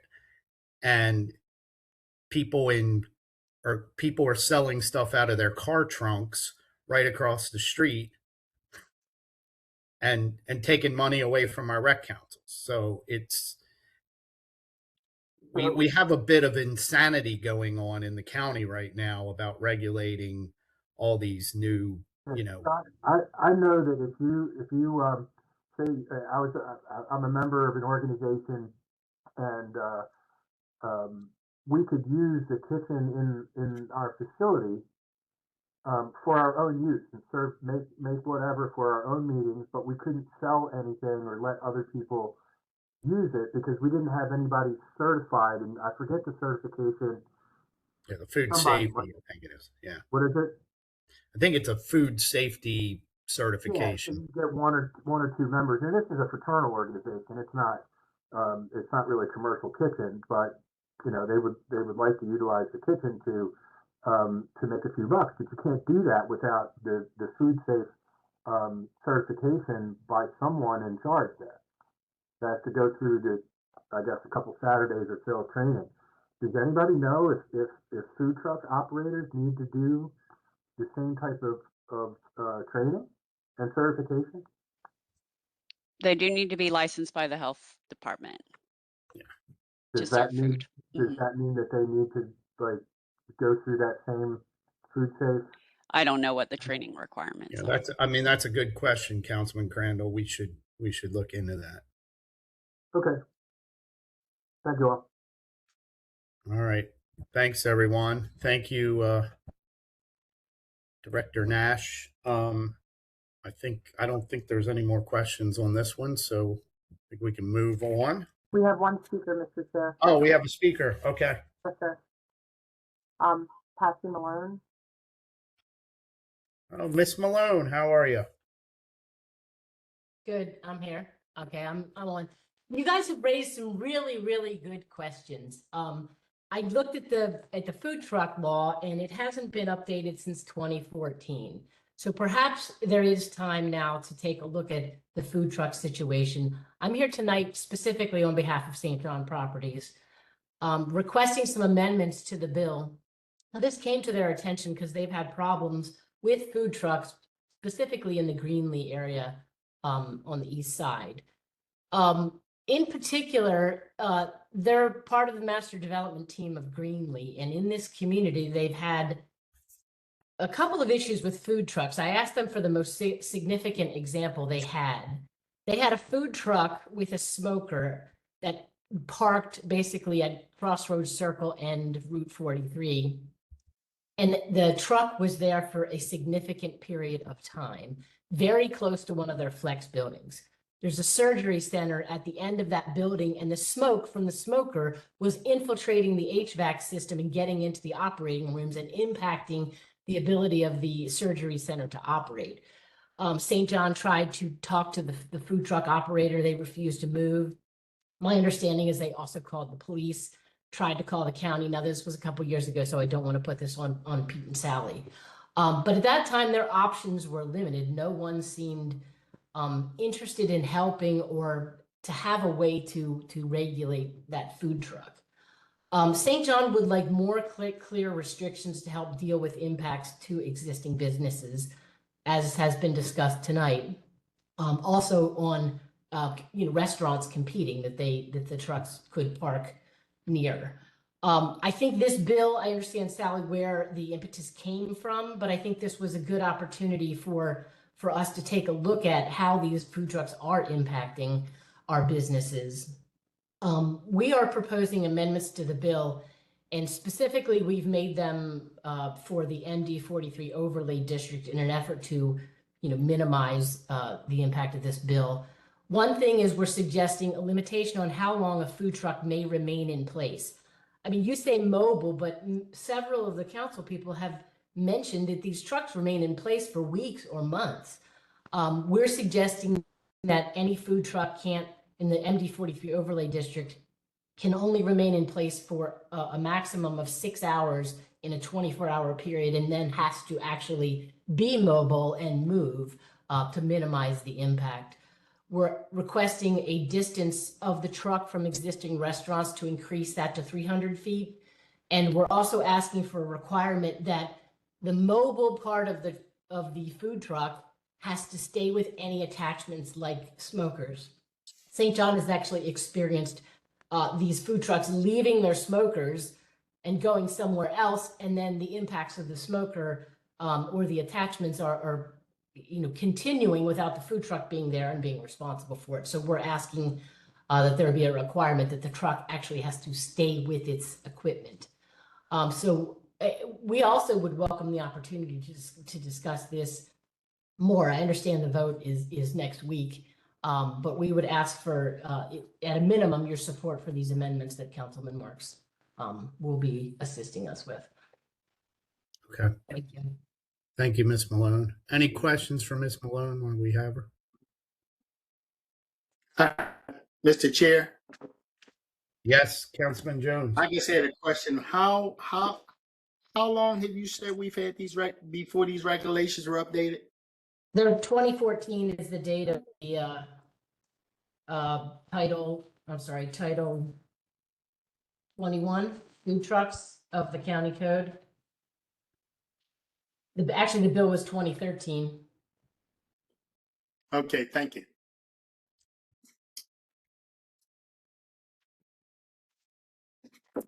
All right. Unless there's other questions, concerns, I think we'll move on to our next bill. And that is Bill 6626. This is from Councilman Marks. Designation of design review areas, Honeygo Gateway Commercial Revitalization District. Thank you very much, Councilman or Chairman Ertel.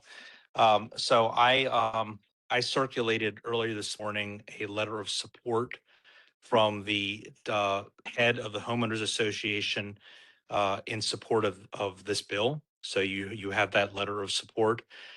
By way of context, the Honeygo Gateway Commercial Revitalization District is the site of the Denny's, basically, in Perry Hall. There's a commercial part and a residential part.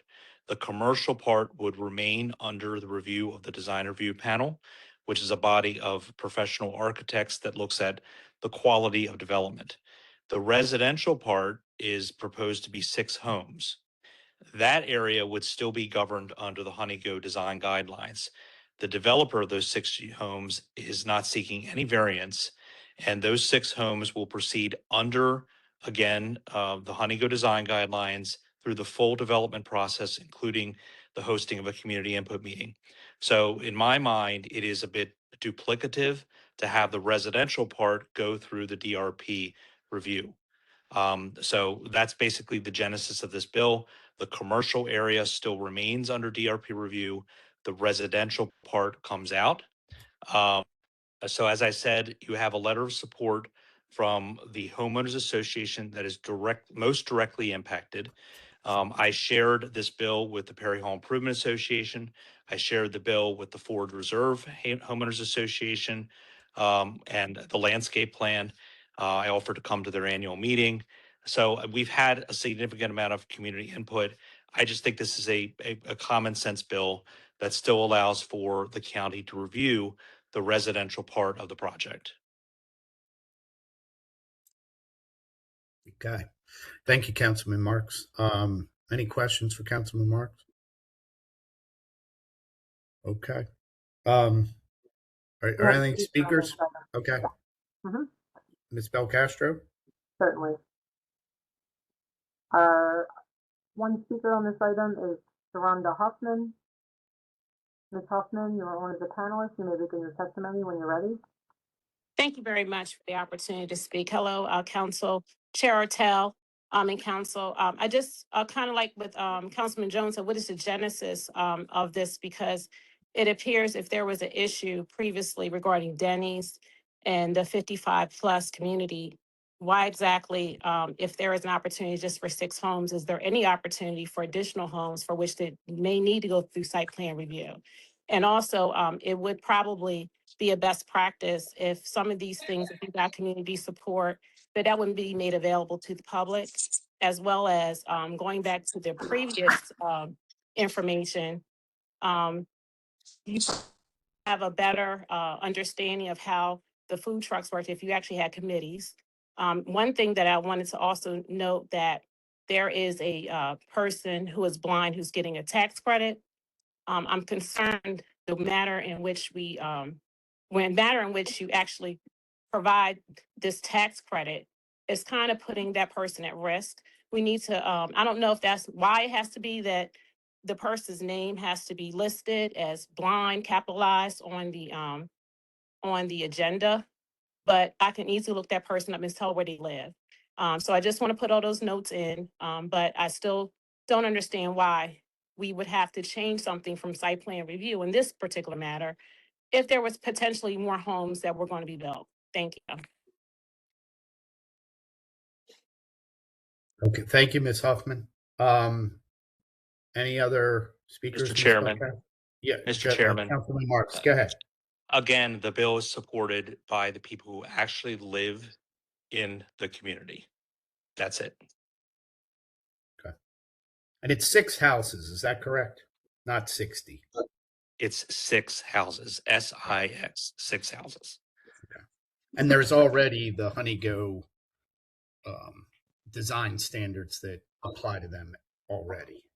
That is correct. There will be a full review process. There will be a community input meeting leading to an administrative law judge hearing, at which point the judge can put their own standards on the project. So theoretically, I don't want to say it'll make them more affordable, but it probably will, because they don't have to go the extra step of going through DRP as well. Is that, it retains the DRP for the commercial areas only. And that I think is where a lot of these DRP look. I mean, they look at a lot of the commercial aspects of projects. Okay. But I appreciate the support from the people who, like I said, actually live near this development. Okay. Well, thank you, Councilman Marks. Anyone else? Okay. And then lastly, we have Bill 7626. This is from me. Zoning regulations, uses permitted in DR55 zone. So this is kind of a I don't know that if we've discussed this bill previously. We have a former American Legion in the Rosedale area that sits on DR55 land. It actually predates the neighborhood that's around it. The Legion does. The Legion closed about a year ago, and a buyer bought the property and would like to refurbish it. It's in pretty bad shape. The Legion, as the members got older, were not able to keep it up the way they used to. And this new owner wants to come in and run it as a catering hall again, to have weddings and graduation parties and whatever, family events that were traditionally run through the Legion as rental income. And I put those owners in contact with the neighbors that live around it. They really like the idea of keeping the genre of the Legion there. Also, if the property was developed, it would add a bunch of houses right behind existing houses that have been there since the early 60s. So it'd be a big change if it became housing versus operating the way it's always been. So we put this bill together to, and it has some language in it that limits, the Legion's been there since 1955. So I don't think that this will affect any other DR55 zones around the county, but it allows for this Legion type, catering hall to continue to operate.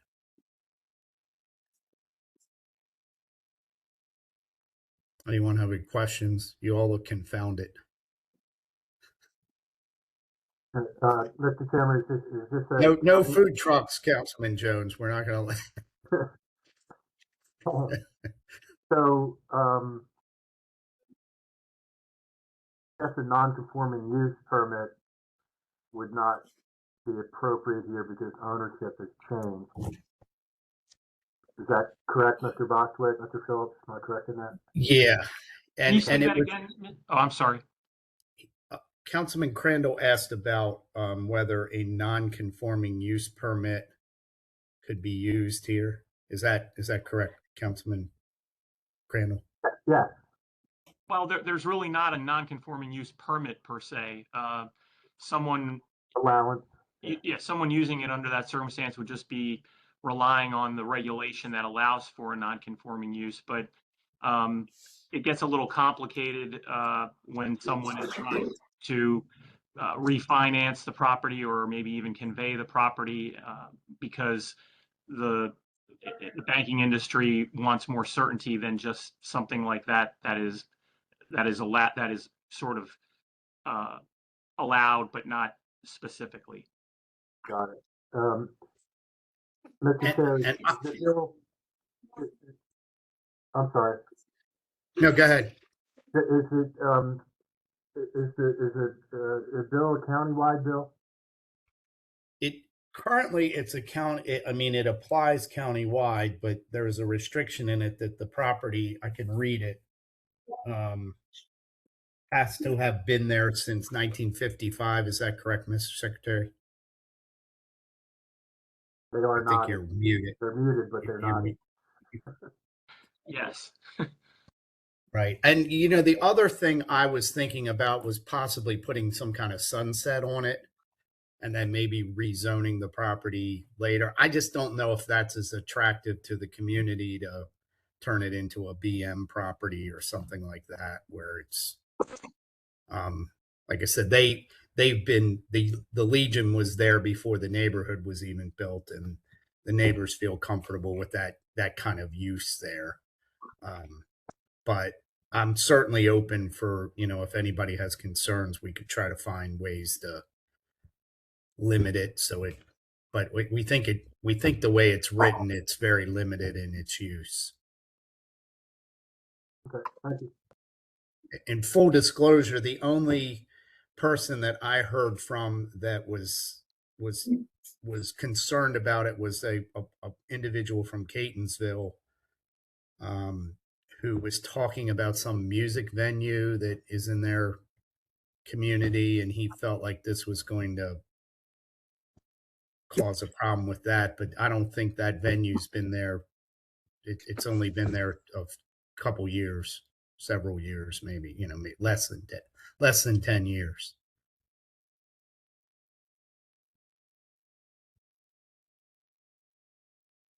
So that's all I have, unless everybody looks very excited. All right, so I think that's it. We have one more item, Mr. Chair. One PUD, Mr. What did I miss? Resolution The PUD. The Harmony PUD. PUD. Oh, Councilman Jones, the Harmony PUD. I'm PUD. sorry. Right? This Resident PUD's been PUD, around right? for a long time. Yes. I'm going to be real brief. Resolution 1626. Listen. Yeah, this is a Harmony Woods PUD. We've been kicking it around. I've been a little busy, so I had an opportunity to hammer these things out today. In addition, this is going to be 182 homes, some 2-over-2s and some townhomes, and actually some single families. And they're going to, in addition to the site for the community benefit, in addition to the additional sidewalks they're going to install, they're also going to install a new marquee sign at the Church Lane Elementary School, as well as some bike racks and a few other items. And we're waiting to get the exact cost of that from the school. And I'm looking at it.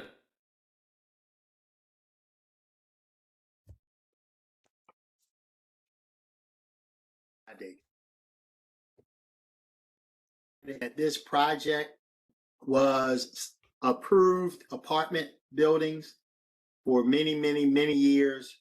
And when the person bought the property, I was able to convince them that I wanted to have some type of home ownership versus versus the apartment. And after some negotiations for quite some time, going back and forth with the density, he agreed that he would come forth with this project, which will create 182 homeowners That's great. versus I don't know how many apartments. It was a lot more.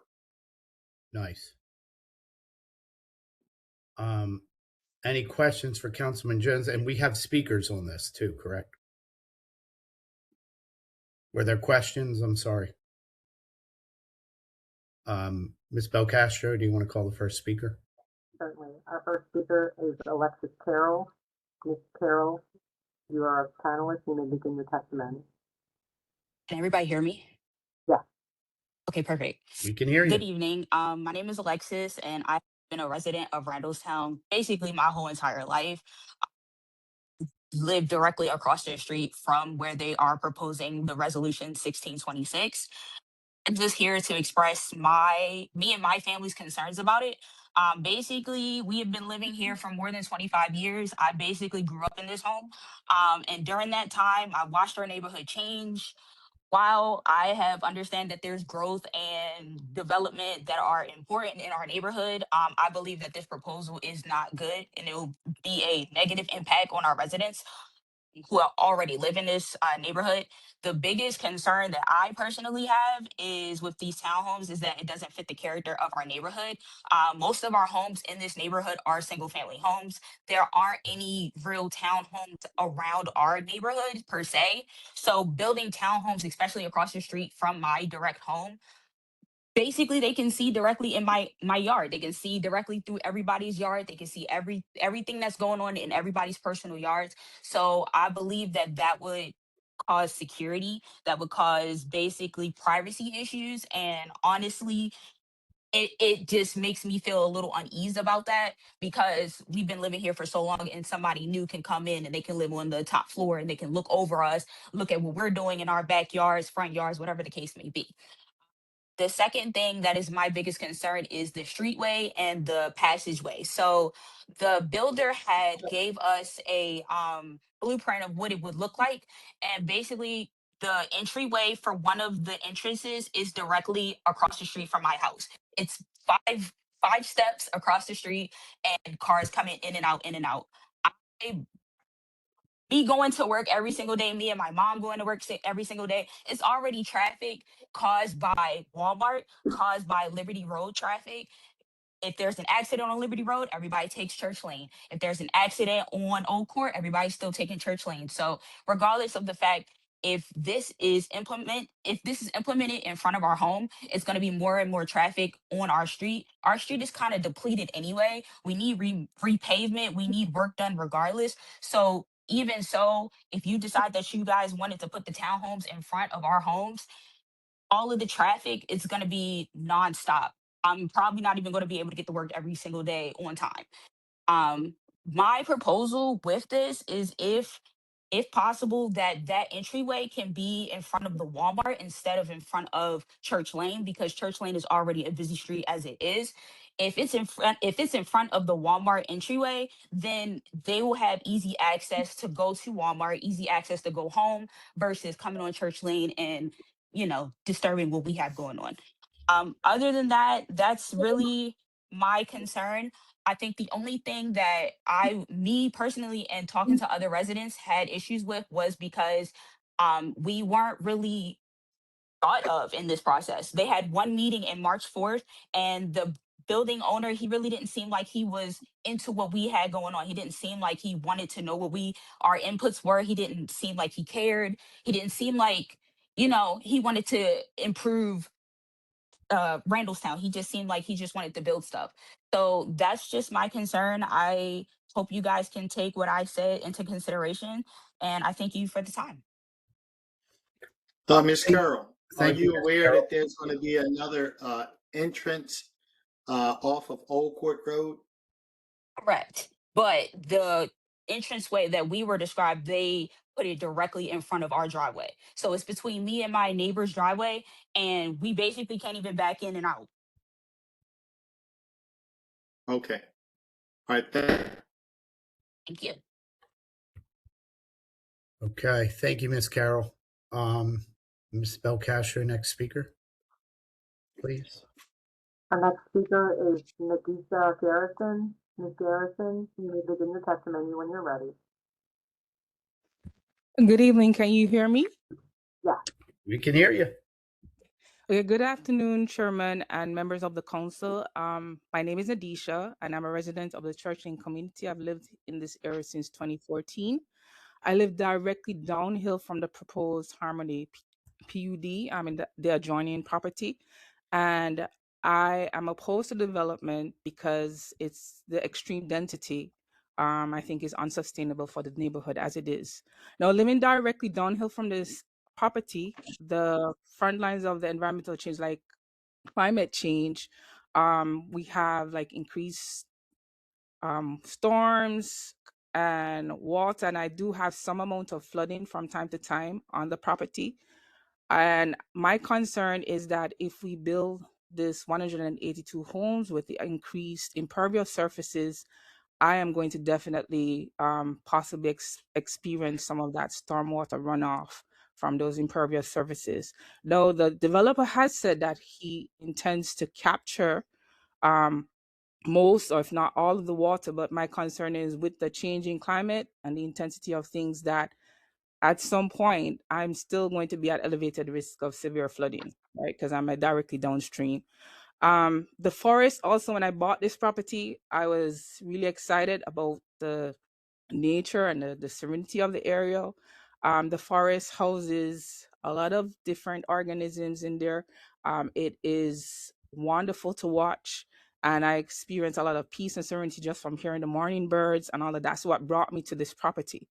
The neighbors care for the forest. They come across, they pick up trash and all of that stuff. And one of the things, the highlights of living here has been seeing like families of geese pass through my yard on the way to the to the pond that's at the bottom of this property.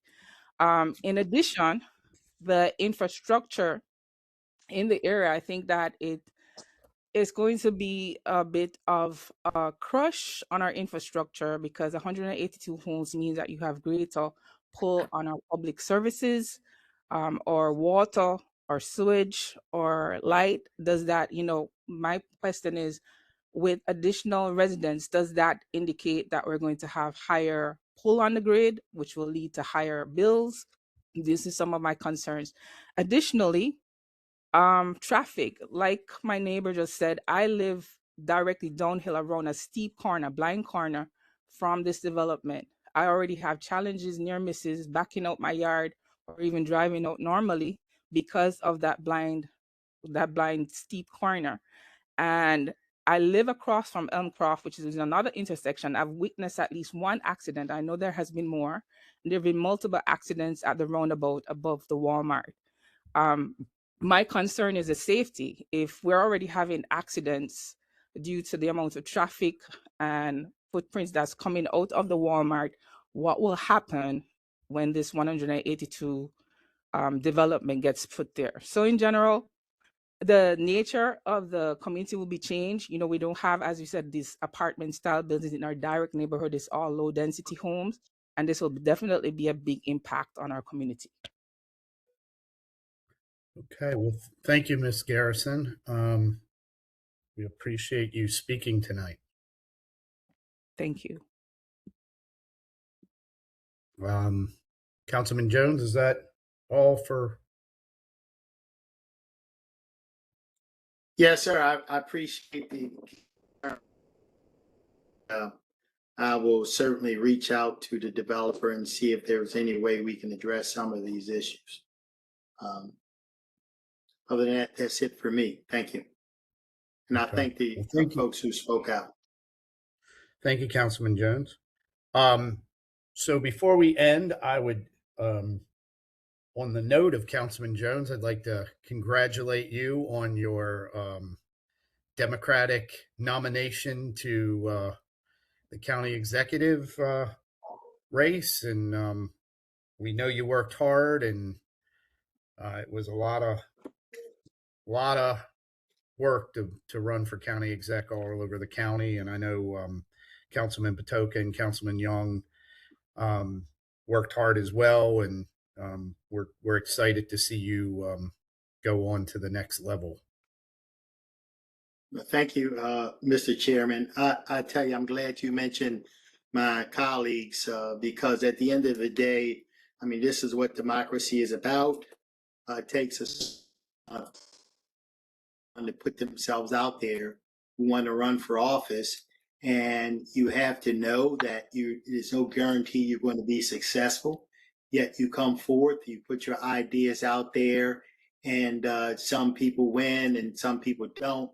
But you know, the system don't work unless people stand up and put themselves out there. So I certainly applaud my colleagues on this call, Councilman Patoka and Councilman Young, and certainly applaud the other individuals who stepped forward to run for office for county executive, and everybody who ran for office. Because like I said, we all know on this call that it's not easy. You make tremendous sacrifice, and then at the end of the day, you know what I mean? You could be successful, you may not be successful, and it's just all about campaigns. So thank you so much for bringing it up. I appreciate it. Absolutely. And Councilman Mangione, I just wanted to say, congratulations on your win, and also your first day as official, your official first meeting. Thank you, Mr. Chair. You did great. Yes, I think you learning a lot. Thank you. Congratulations, Councilman Jones. Mr. Chairman. Thank you. Yes, Councilman Marks. Yeah, I think Councilman Jones hit the right tone there. Congratulations to all of the primary winners. This is a tough process we all go through, and everyone who takes time away from their family and friends to believe in public service should be commended. So thank you.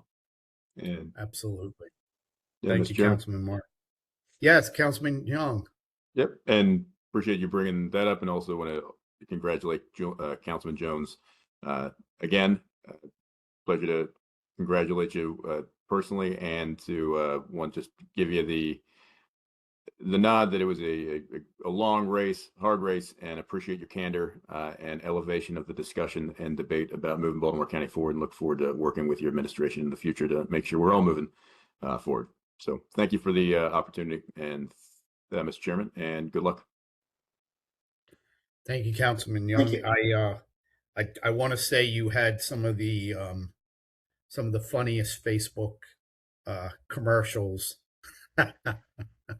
That's what I meant by help the administration in the future. That's I really like the one with Senator Jackson and the fireside chat. Thank you, sir. We did our best. Yeah, did good work. So, all right, well, gentlemen, we will see everyone on July 6th. Have a happy Independence Day, 4th of July, and stay safe and cool out there. And we'll see you in about a week.